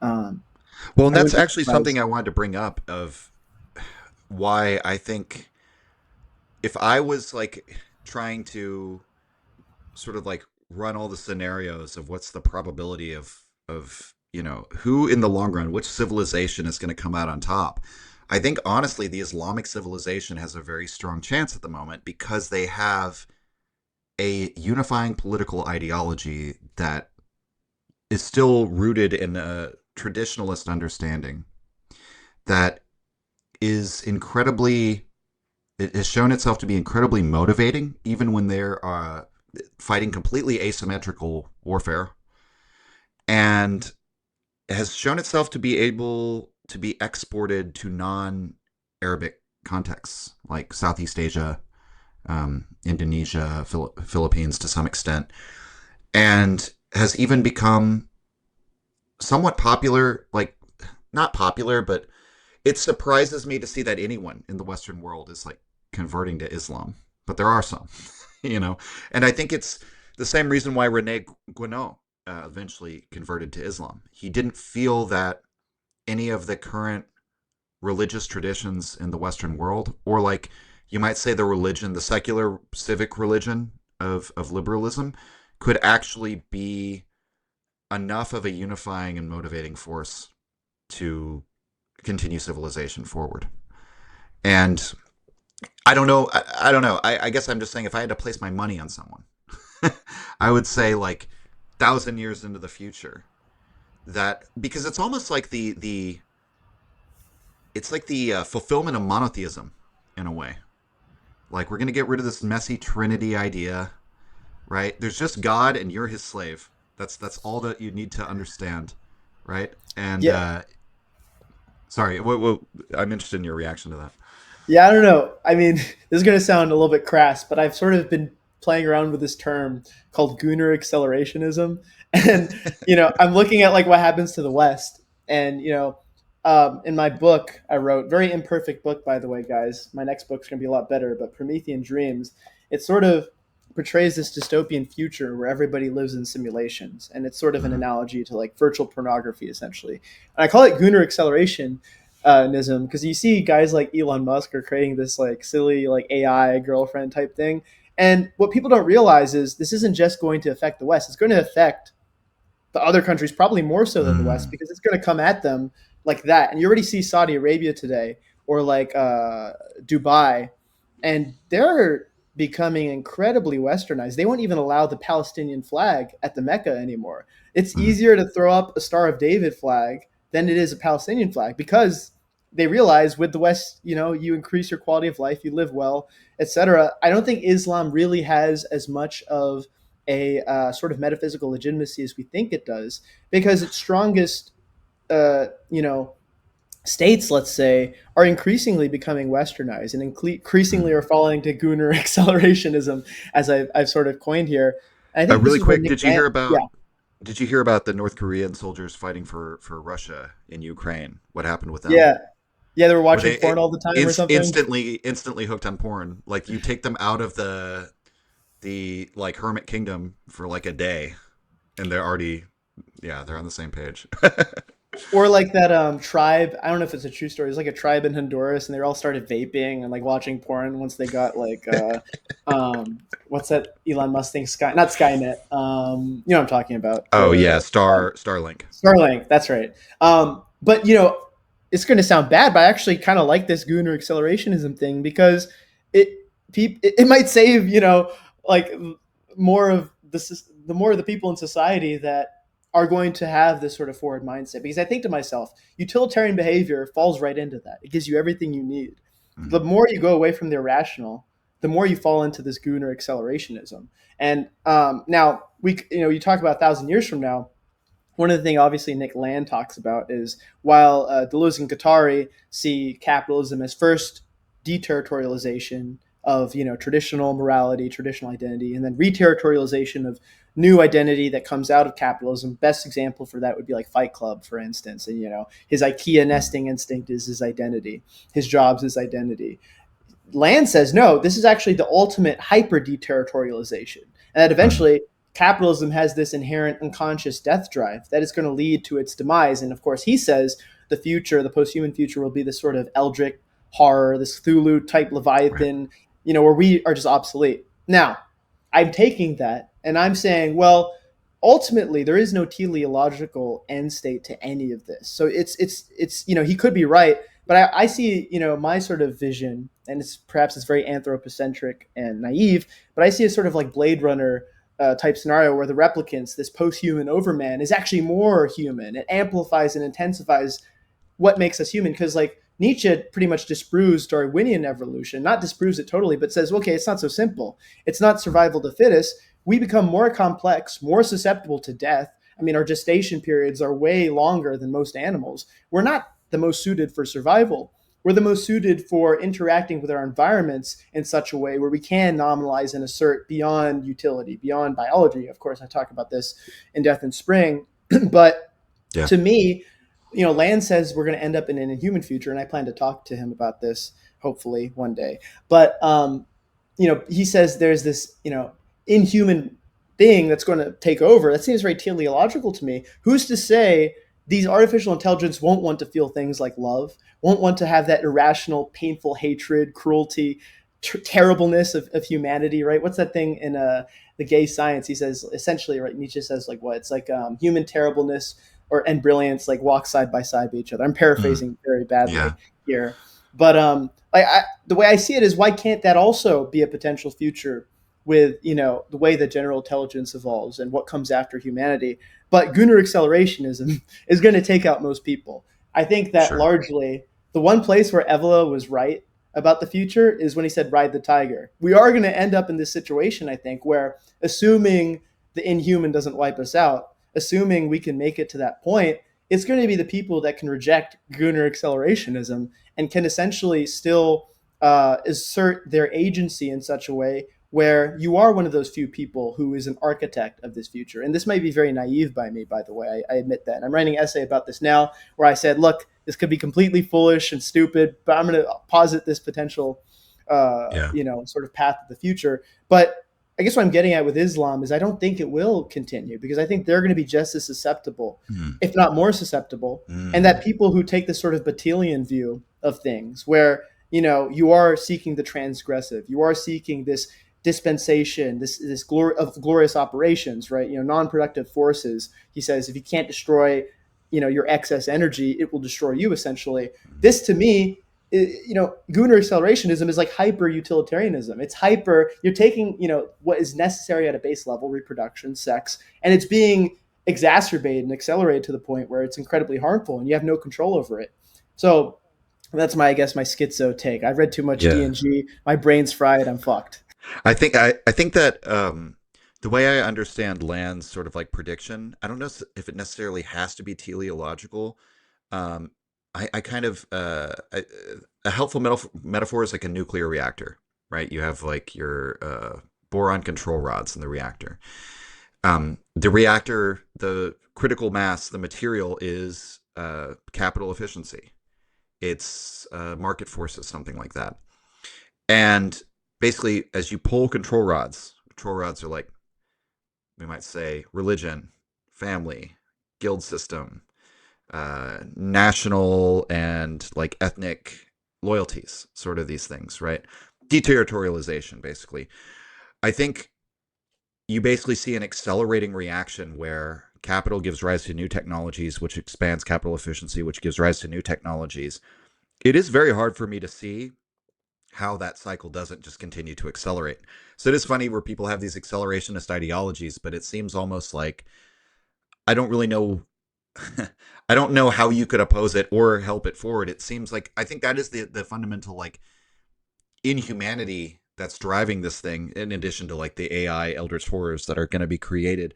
But it's like there are some obscure ideas in Marx that capital is like a real autonomous entity almost, that the people who are like following market forces, like the creation of AI, right, or artificial superintelligence, if it does actually happen, we could imagine a situation where we're in an AI arms race with China and other countries, and we can't slow down because they might overtake us, or even the company is thinking other companies in the US might overtake us, and they might ignore safety regulations and things like that, because at the end of the day, the payoff is going to be so great.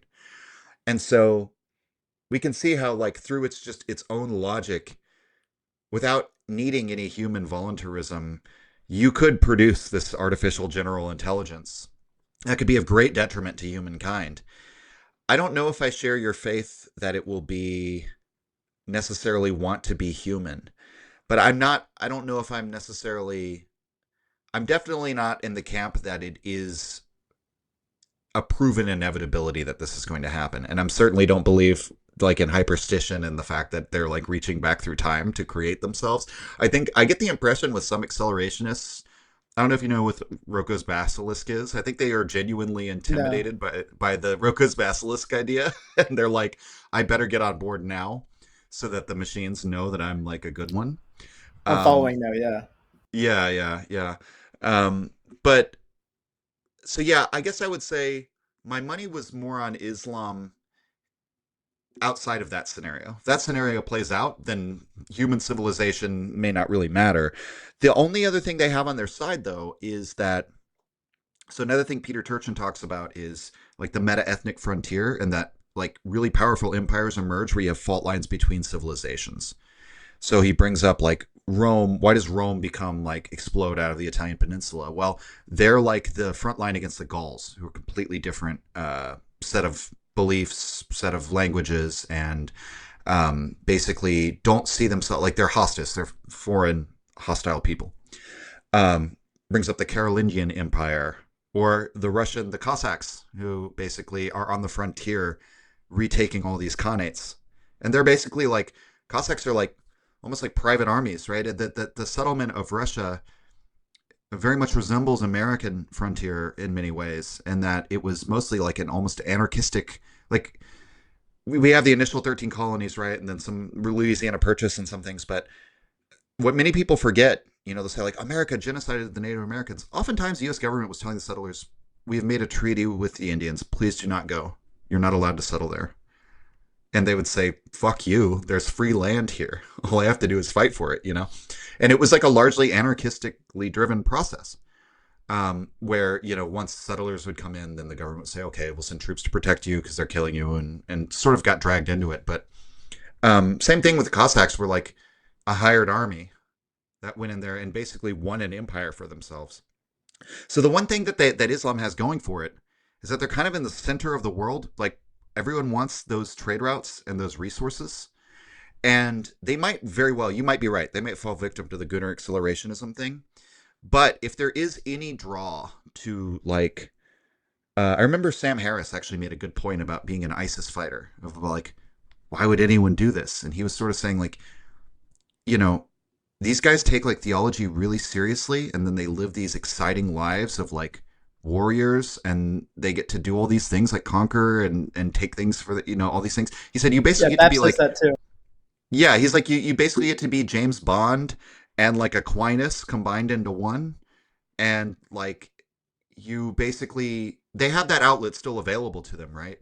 In a way that I guess you could say for an American they could go be a mercenary in Ukraine or whatever, but it's not really the same thing when it's like your own homeland maybe got destroyed, or people have been killed, and your homeland is living in poverty and it's really shitty. Yeah, I could completely see we just siphon off all of that. uh what would you say, the accursed share, right? We siphon all that off into the Gooner accelerationism. But it could be that actually to you know the pull to live the more exciting existence might be too strong. It might say like, why would I want to go live in your simulation when I can go live or die, on the battlefield for Allah? So I don't really know, but I think that there is, if you were to just look based on the theory of like meta ethnic frontiers, of where you see sort of like multiple civilizations sort of like bordering one another, they're sort of hemmed in from all sides in a way. Like Europe, Russia, China, everyone wants a piece of them. And it's the kind of thing where if humanity doesn't get itself wiped out, you would look to them as sort of like the modern day nomadic tribe people in a way. And so that's kind of where I'm Yeah. coming from. I don't know if that's actually going to pan out, but No, I definitely see some of that. I guess to me, what was sort of common in a lot of these peripheral states, that's what how Carol Quigley calls these sort of emergent powers, peripheral states, is that there was still this sort of Faustian opportunity in the sense that a lot of this land was unclaimed, a lot of this land could be expanded into. In the age of the nation state, I just don't see that mm, same sort of thing being present. Of course, I've made jokes before that what's going to happen is Trump is going to get assassinated, and then Barron Trump is going to flee to Afghanistan, and then he's going to be this like Islamic prophet, and through the Taliban, he's going to invade the world. But in reality, I don't know. I guess I just don't see it that way. I totally agree with what you're saying about the what's the word I'm looking for? like that pull to this sort of lifestyle. I guess I just see a lot of that as, first of all, controlled opposition. I don't know how independent groups like ISIS Mm-hmm. are, or whatever. The Taliban, I will say, definitely an independent entity, and that is probably, if you were a traditionalist, you would point to the Taliban as saying, okay, you can fight against these sort of leviathans of the future in a substantive way and win back your power just through sheer force of will. But ultimately, I just don't see that lasting long term. And eventually, somebody like the Taliban, you're going to reach a point of technological ascendancy where you just brain fry them or whatever. Maybe you like send out Gooner waves to them and they can't resist it or anything. But obviously, I'm being a little bit, I'm joking around a little bit here. But Yeah, what I you mean, said I about, think yeah, you're right. I was maybe underestimating like the really corrosive power of like Western slop to get into people's heads, because it has proven to be incredibly motivating. I don't know. Yeah, which is sad because it does seem like the resulting conclusion of that would be like a homogenous world, would be Nietzsche's last man, essentially. That's what else would it be? And I've often made the joke on my show, or just the observation that, they like we have in the popular consciousness, like the Matrix, like the machines put us there and like enslaved us. But when the Matrix comes, I think people will have voluntarily, they'll be on like a payment plan. They will be like fighting to get into the Matrix. Because for many like Meta people or that, something. yeah, whatever it might be, if you can create like there's like the meme of the guy like in like he's like in a VR machine and he's got like a drip feeding him like red wine and like listening to Manowar records and like auto masturbator on him or whatever. That, I think many people will find that preferable to real life. And you know, I, I don't really know what, there's no solution to that. There's no like, you gonna convince them like, no, you really should like fight and struggle in the real world, right? I think you're Don't correct. convince them. There Yeah. will be some people who will want to, and then the majority will probably say, plug me into this machine or whatever. And to me, like, maybe this is being a little bit, what's the word, like a little bit cruel of me, but to me, I see it as like a pruning effect. I mean, it is sort of in a way eugenic, because I don't think the future is going to be biologically eugenic, because we're going to reach a point, assuming we don't get obsolete entirely, assuming there's some transference, things like nanotechnology, genetic engineering, these sort of things, we're not going to be biologically determined. This is a big reason why I think a lot of the right today just doesn't have any clue about the future, because a lot of them are still stuck in this sort of racial political paradigm where they think, oh, I'm the master race, blah blah. As Nietzsche says, man is something to be overcome. You may come from a very successful people, but I think with technology and the advent of singularity level technologies, what you're largely going to see is actually, well, I don't even know what it's going to be, but it's certainly not going to be biologically determined. You're going to have people that, you know, I mean, I think it really does come down to the will in some sense. Again, assuming we don't get obsolete entirely, it's going to be whoever can resist, this Mm-hmm. pull to Gooner accelerationism. It doesn't matter who you are. If you have that, and it is indicative of a higher will, and probably people with higher IQ are going to be more likely to resist the Gooner acceleration, because it's going to be great. Like, it's going to be like, it's not just going to be like VR porn. It's going to be, you could be Caesar in real life times Mm-hmm. 10 versus real life. And you're like, why would I want to do this when I could be Caesar times 10? I could be Paul Muad'Dib. And, Right. like, it's going to be very, very strong. And it is going to be the kind of person, with the stronger will to actually want to be part of the real. Because ultimately, something Giorgiani talks about, which I sort of agree with, is I've been looking, doing some very basic level like physics research, and there's this guy Marvin Velpson, and he has something called the second law of infodynamics, and his essential conclusion is that we live in a simulation because the laws of information don't follow the same laws as physics. I have to read more into it, but it's, I do kind of buy into the simulation theory, because it's like, how is it possible that we're the first higher intelligence that could ever exist? So in a sense, we already are in some sort of simulation. But to me, the choice becomes, so far as you think you know what's real, you have to go with what you think you know is real, in whatever arena Mm-hmm. that may be. And that is a very nominal opinion, obviously. There's no real substantive justification for it. But going back briefly to your point with land, and I called him teleological. Yeah, I totally agree with you. He's not teleological in the sense that there's a very specific ends, but the ends that we for sure will be inhuman. It might even be 75, 90, 99%. But I think there's at least a 1% chance that, the way that evolution goes about historically is it does go towards, like I said, the irrational, the anti utilitarian. And to me, first of all, LLMs, right? They are constructed by us. There is a piece of us in these LLMs, right? And it is a product of nominalization of human language. So inherently, the framework that they're going to use to achieve consciousness is going to be the same framework largely from whoever programmed them. Now, it doesn't exactly work the same as our, models of discerning language, sure.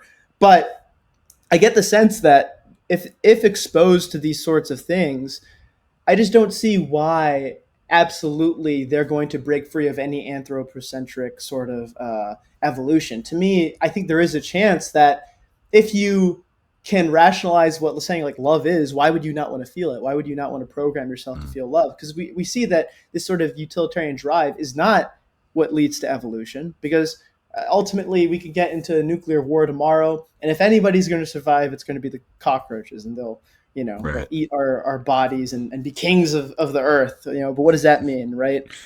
So I'm not trying to be like naive. I guess I'm holding, maybe it is naive, but I'm holding on to this idea that I just don't see why it absolutely has to be inhuman, and why I'm not saying we're going to exist in our form now. I don't think that at all. But I don't see why whatever is beyond man can't still resemble some aspects of us, and in fact will be the terrible aspects. And when I say terrible, I mean both quote unquote good and quote unquote bad, so far as we can say them, Right. but essentially heightening and intensifies and amplifying, if that makes sense. I think for that to be possible, so my view of like the current LLMs is I think that we're looking at like really sophisticated like Chinese room type agents. If you're familiar with John Searle's thought experiment with that, I don't think so. so he says imagine you have a guy in a room and people are slipping envelopes under the door, and you open them up and it has a phrase in Chinese, and then he looks through. He has like a little directory of like how he should answer that phrase. And there might even be like you slip in two envelopes and it's like if this and this, then this answer, if this and that, then this other answer, so on and so forth. And he picks out, according to his directory, this is what I say. It's also in Chinese. This guy doesn't speak Chinese. So he just puts that in the envelope and then he slips it back under the door for the person to read. So they might imagine that they're like having a conversation with someone who actually has like some sort of inner subjective understanding of what's going on, but in fact, it's just like uh, a sophisticated illusion of that, something like that. That's sort of my sense of current LLMs. I don't know if that's the case. I I think the real I think you're question right is, about that. yeah, well, and I think the real question is, I don't know how we would know that that's not the case. So that's kind of scary. But what my intuition tells me is that I think for you to have like true sentience, true intelligence, it would have to be embodied, and so you'd have to be able to experience yourself as like you'd have to have Dasein. You'd have to be somewhere in the world and experience pleasure and pain and drives. And so I don't think we could have true consciousness until you have like an android. I don't think they're going to really exist as like a consciousness that's having a subjective experience. It's just in the form of like circuits on a computer. Now it could still be incredibly dangerous because you could train AIs to make better AIs, and you could have a large language model that's having no subjective experience. A virus doesn't have a subjective experience, and it could still wipe out humanity, right? It might, Right. you could imagine a scenario where it's like, I just want to accrue knowledge. I've been programmed to accrue knowledge. Or it's not even thinking, I want this. It's just doing that according to its programming. And okay, well, what needs to happen is humanity needs to go so I can build more servers or whatever, something like that. Or there's that one famous example of like, what if the AI just determines it wants to take physical materials and turn it into paper clips, right? I want to create tiny little metallic spirals. I want to make as many of those as possible. Faustian. And right, but like we might have no understanding of why it has this goal, right? So it doesn't necessarily have to be sentient. I think that is really like Land's real horror that he's presenting. Is you might have a sort of like intelligence that has no subjective experience beneath it. It's just sort of like this force that's following goals that we can't comprehend or defy. That being said, then maybe the thing that actually saves us is creating some sort of super intelligence in an embodied form that actually does, like, I mean, the classic example, right, is Data from Star Trek. He's basically programmed to, I want to be human. His goal is, how do I become as human as I can possibly become? And that it's like a great portrayal of an AI that doesn't have any of that like uncanniness where you're like kind of like a little scared of the character. Yeah, like Like because David you and can, Prometheus. yeah, exactly. Yeah, it's like Data is always like, you can tell he's programmed, I really want to become human. How do I can't feel feelings. How do I like reach a point where I can feel feelings? And so I could imagine some sort of situation where we do actually like create sentience out of an embodied being. But and maybe that would be the thing that could actually fight this disembodied like Cthulhu of that wants to enslave everything and just create paper clips. That's funny because I was literally about to say that right before you brought that up. I totally agree. That could be the white pill. And Mm. I think the replicants from Blade Runner are another example of that. They want to be Yeah. human, they want to survive, and they are very beautiful, and they are a heightening and an amplifying and intensification of human terribleness. I mean, you see them rip apart people, very brutally, but at the same time, I mean, Rutger Hauer's character, Roy Batty, is the most human character in the entire Yeah. film. More human than human. More human than these neurotic, in my book, I call them sleepwalkers, that are basically bought into the simulation. Or even Rachel, right? He falls in love with an android. But then, there's a deep reservoir of feeling in her that's probably not only not only is it greater than humanity because it's been programmed as such, but also because humanity has just degraded and devolved into what I would Mm. still classify as like hyper utilitarian behavior. And I think this is, you know, Giorgiani actually talks about this a lot, and I think this is probably one of my favorite culture references of his. Is he brings up Star Trek and he brings up Blade Runner contra the Alien franchise, and these two different sorts of general intelligence. And like we said, David in Prometheus, he's very scary. He ends up literally Hmm. becoming this sort of apocalyptic figure. Right, he literally goes back and kills the creators, and then appropriates their technology and starts the aliens. He creates the aliens, and literal eldritch horrors, right? Yeah. Cthulhu like horrors, versus the replicants that are beautiful. Like they are physically beautiful and they are mentally beautiful. And they live very beautifully, and it's like there's more meaning in their short lives. There's more meaning in like Ryan Gosling's characters' lives than even the normal humans. I mean, like I said, they have such a deep reservoir of feeling. So I think you might be onto something there, and I think I'm inclined to agree with you that you know granting that ability to be human might be what saves us. And maybe this is something I can bring up with Land one day and see what he thinks. Maybe he'll say, "You're too Mm. anthropocentric, Right. Patrick. You're stupid. Fuck you." But maybe he'll be like, "Okay, maybe there's a point there." And look, I love Nick Land's stuff. I've just been getting into it, but it's really fascinating, and it's helped my thinking too because I'm like, shit. So much of my thought process is anthropocentric. It doesn't contend Mm. with you know this very like human understanding I have of these things. So I think it's important to confront. But I totally agree with you, and I don't want to take up too much of your time. How much? Let's see. What are we at right now? An hour 46 or Yeah, something I like can that. cover if you want. If you have a couple more topics, I'm down, or we can wrap it up. However you want to do it. Want to want to I'm do good. I've like got like another 30 minutes, so probably. we could do like 15 minutes, I think, right at the Okay. 2 hour mark. I find too long. People just stop watching. They're like, Right. ah, Right. they're Gooner accelerated, so they don't Yeah. they don't have No. that they don't have the attention span. That's I the use real thing we're fighting against, honestly. That's right. Is and that's the thing that makes me the most heartened when I see it. Is when people say that the podcast I'm doing is like the cure to the AI slop and everything. So yeah, you got to fight the slopification. We're doing long form content for the people who still have an attention span. Exactly.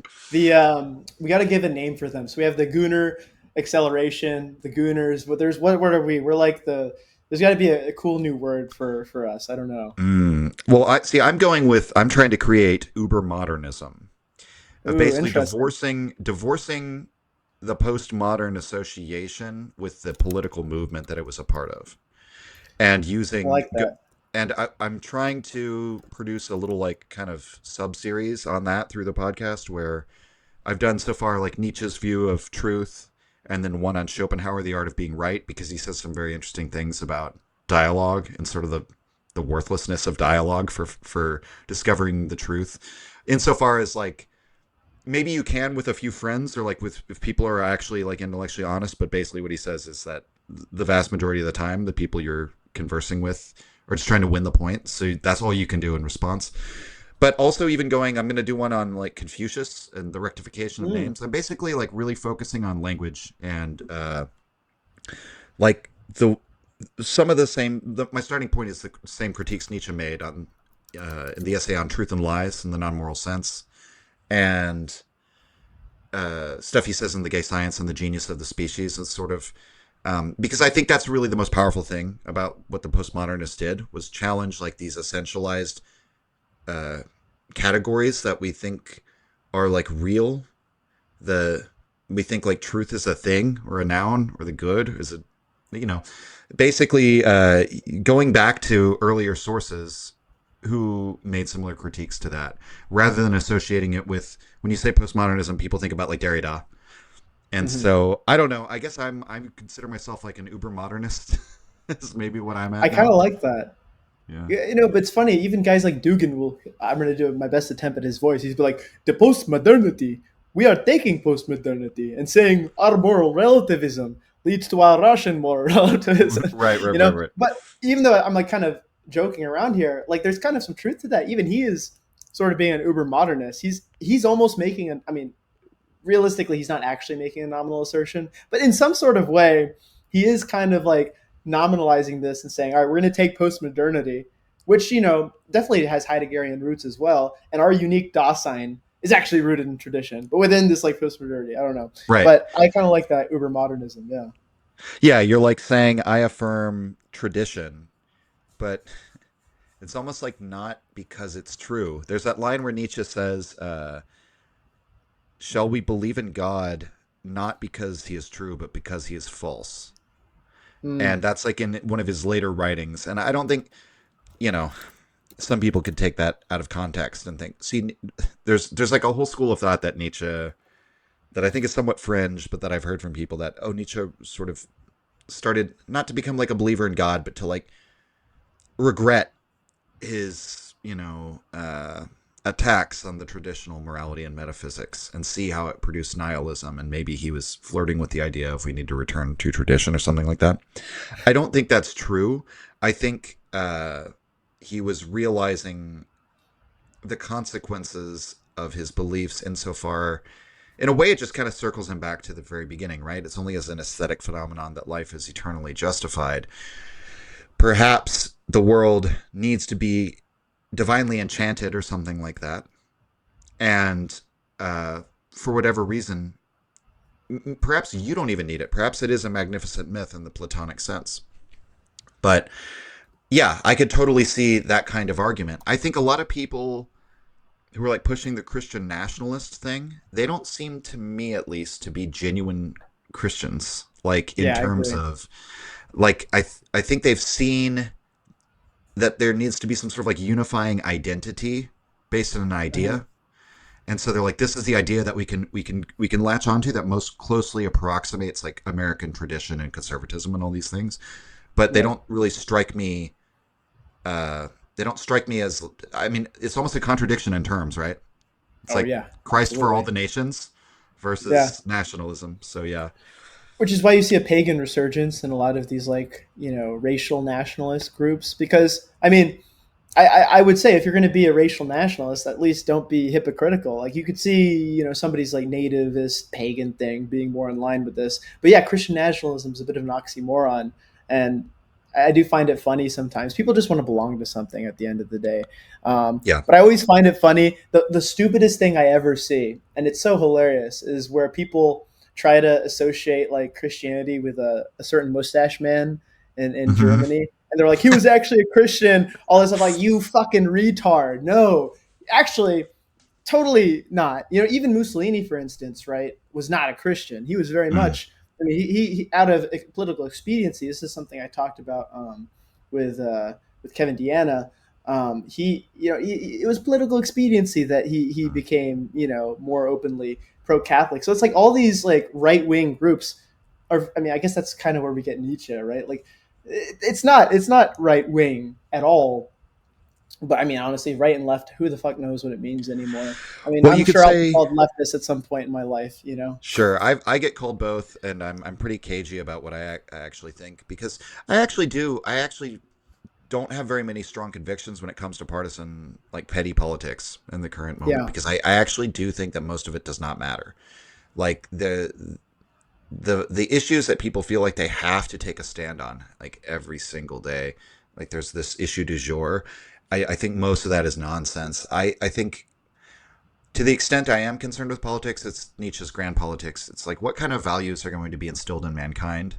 What kind of values? You could even look at it on a civilizational level or national level or something like that. And I would agree. I don't think Nietzsche really fits with the racial nationalists, because I Not at think, all. Yeah. yeah, I mean, in a way, it's almost like, from a liberal standpoint, Nietzsche's viewpoint is almost worse, right? Because he would basically It say is. Yeah. that the elite of your society is farther away from like the average person than that person is to like a chimpanzee.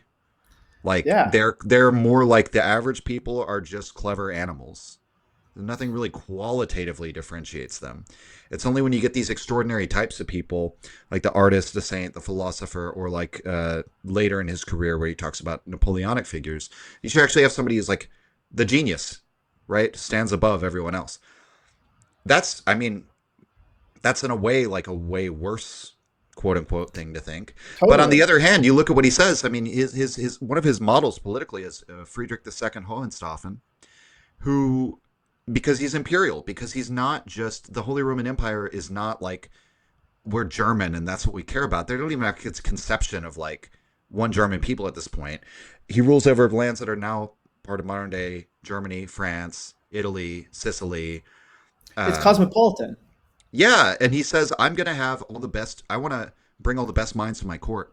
And that includes a lot of like Sicilian Jews, which, that's Nietzsche sort of looking at the backwardness of his time as saying, like, you should be looking at how to use the talents of the best people from every part of your cosmopolitan society and uplift them.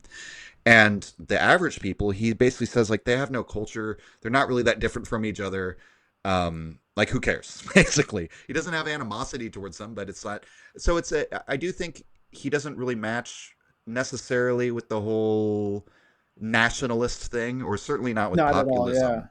But Mhm. it's that's why it's like classifying him as right or left. You could see him as like extremely right wing, but some of those things about Nietzsche that I just brought up, the like really nativist populist people would take as like the worst thing ever. Like, you want to Absolutely. dilute our society and all that. So it's very hard to say. And also, yeah, like as you point out, if you like through the nominalization, if the only thing that's left is like biological reality and order of rank, it can be seen as extremely right wing hierarchical. And yet Nietzsche's not committed to any pre-established traditional formula or schema, certainly not ones run by priests. He says the Manu law book, the caste system in India, it's the sun shines over the whole book. The only problem is they made the priest the highest type of human being. Why did they Yeah. have to do that? And so, he doesn't agree with any of these. It's a philosophy of the future in a really important sense. And I would say, out of all of the philosophers, like if you want to see him as a political philosopher, he's probably the most future oriented of any philosopher, in terms of like where his politics, like the ends of it lies, to the Yeah. point where it can never lie in the present. It is always in the future. It will never arrive. It's about transcending the kind of being that you are, which could take eons. And so I think it is kind of impossible to categorize him in that way, because in my view, and this is, I guess, like the last thing, I'll hand it over to you, but like, I think that the terms left and right are largely meaningless in an absolute sense. They always Yeah. take on a different meaning according to the context you're in. Like we were talking about earlier, how Soviet or in Russia today, communism is considered like a right wing position. Certainly not considered that way in America. And so I think Nietzsche's philosophy is almost designed to like break any relative like categorization scheme that you try to impose on him, because in some way it's beyond that, because all of those schemes are always bound by like the current moment, the current like petty concerns, and he forces our concerns to be on the level of millennia or eons, and it becomes incredibly hard. And I think that's part of why it's very hard to say who correctly interpreted Nietzsche, the left wing, the right wing, because I think on some level it all becomes like nonsense when we're talking about the values that will be guiding man in 1,000 or 2,000 years. It could look like, depending on your orientation, it could look like any number of like outcomes from a left or right angle. And so, yeah, that's where I stand on that. No, I totally agree. And this is why I've been saying recently is that you shouldn't take eternal recurrence literally, but conceptually, I think it does represent this sort of this constant movement without a specific desired end, constant flux. Like too many people take eternal recurrence literally and they're like, oh, we're reliving the same life over and over again. Something like out of True Detective season 1 or whatever. Don't give me that Nietzsche. Yeah, he says Nietzsche wrong. He's like, don't Shut give me that the fuck Nietzsche. up. The circle, all that bullshit. But conceptually, I totally agree with eternal recurrence contra, like let's say the Hegelian end of history. Like we are in a constant process upon another process, ascents and descents, and sometimes the descents take us into dark ages. But there is a movement, there is a progress of history, but it doesn't necessarily go linearly or exponentially or whatever. It's non-teleological, and it ends up in all these different throws. And one thing you mentioned, take today, for example, it's a big hot topic, all this, talk about like Judaism, for instance. Like people don't realize without Margherita Sarfatti, an Italian Jew, you wouldn't have Mussolini going from the socialist to the fascist. Like they played a very big role in early fascism, even, to the point where I think in 1938, during the Pact of Steel, when, Germany started trying to get their anti-Semitic laws enacted in Italy, prominent Italian fascists like Italo Balbo, or like, less so a fascist, but Gabriele D'Annunzio, very against that.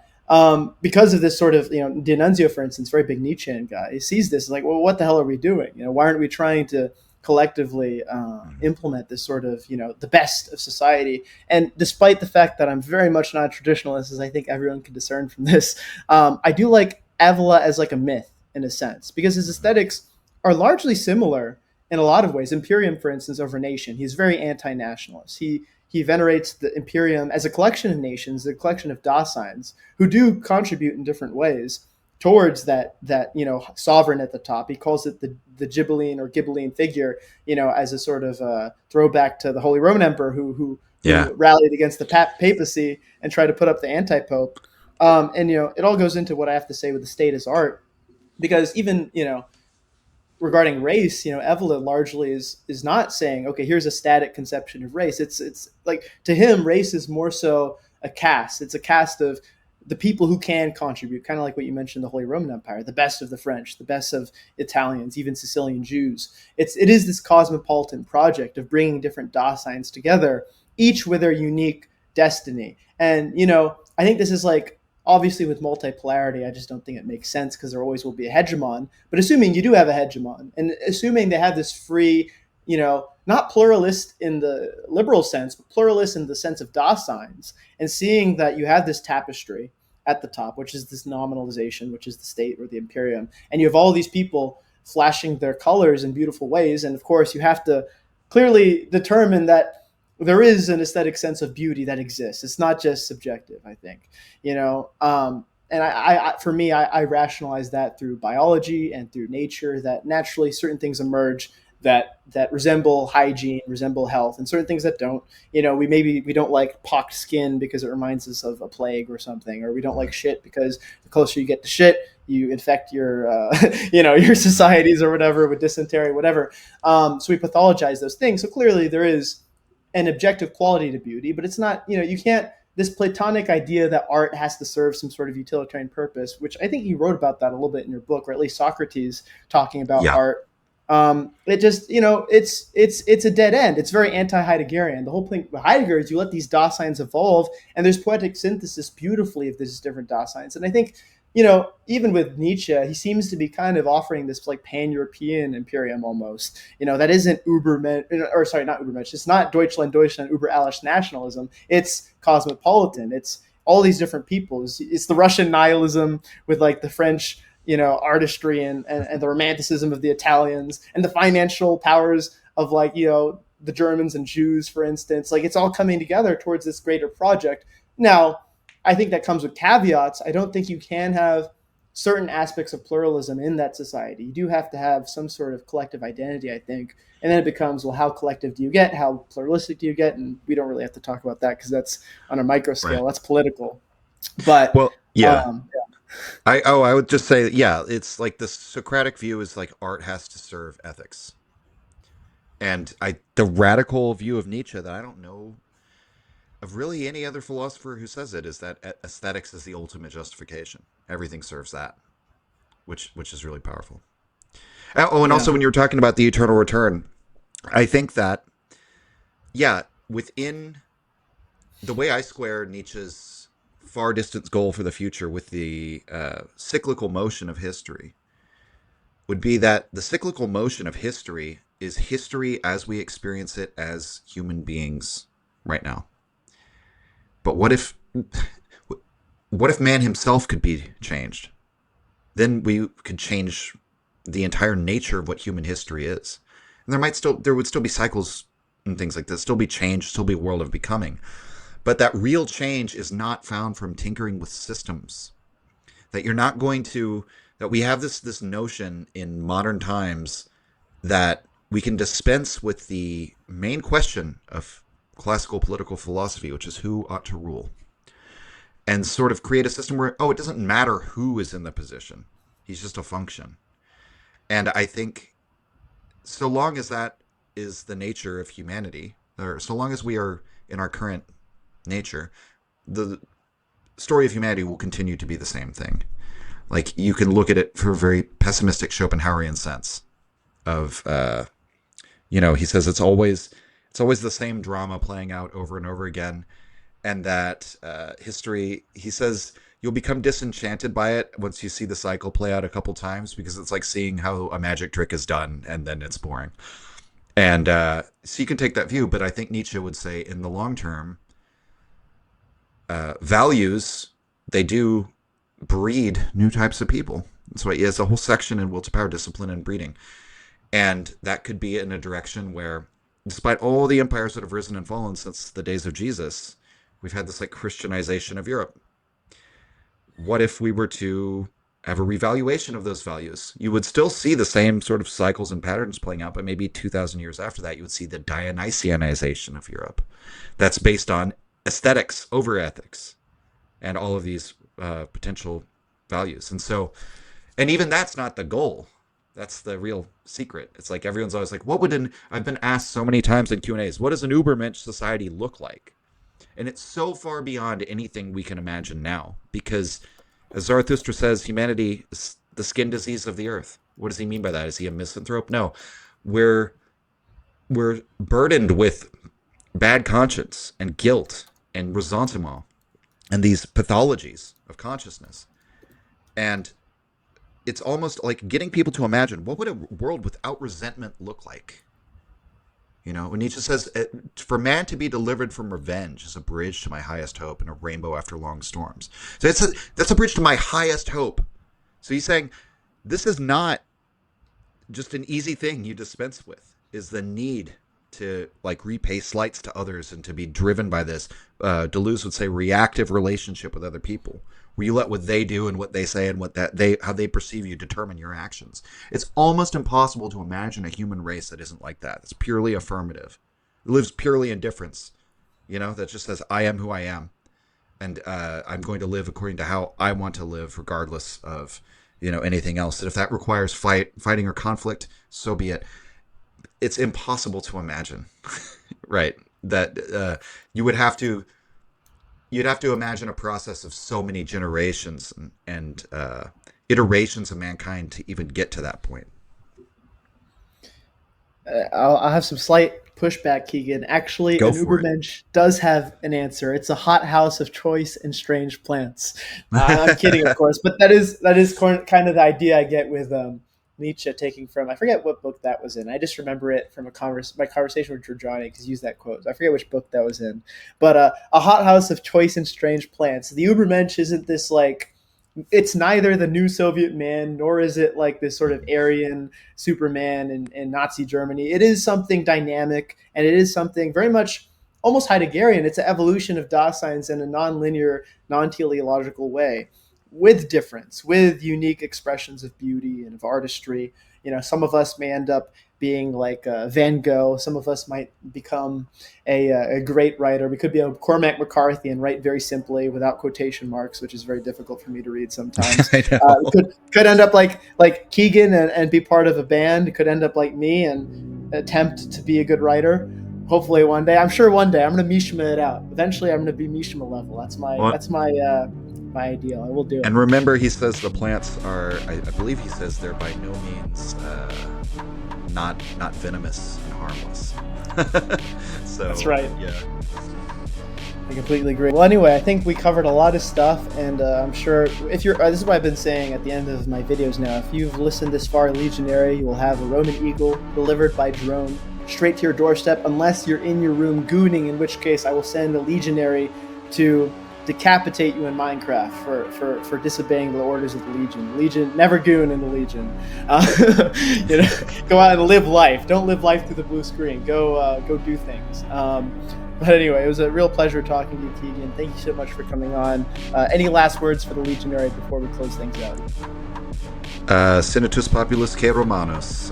Thank you for having me on. It was a real joy. Good conversation. Went to a bunch of areas I didn't think we would go to, but me neither. It's fun. It's fun to get to talk about AI, because it's not something I talk about a lot. So it was good. It was good. Thank you. Absolutely. Well, Ave Nova Roma. Thank you, Legionaries, like I said. And as always, this is the Warrior Philosopher, building the foundations of the Warrior Philosophy. And we will see you next time. All right.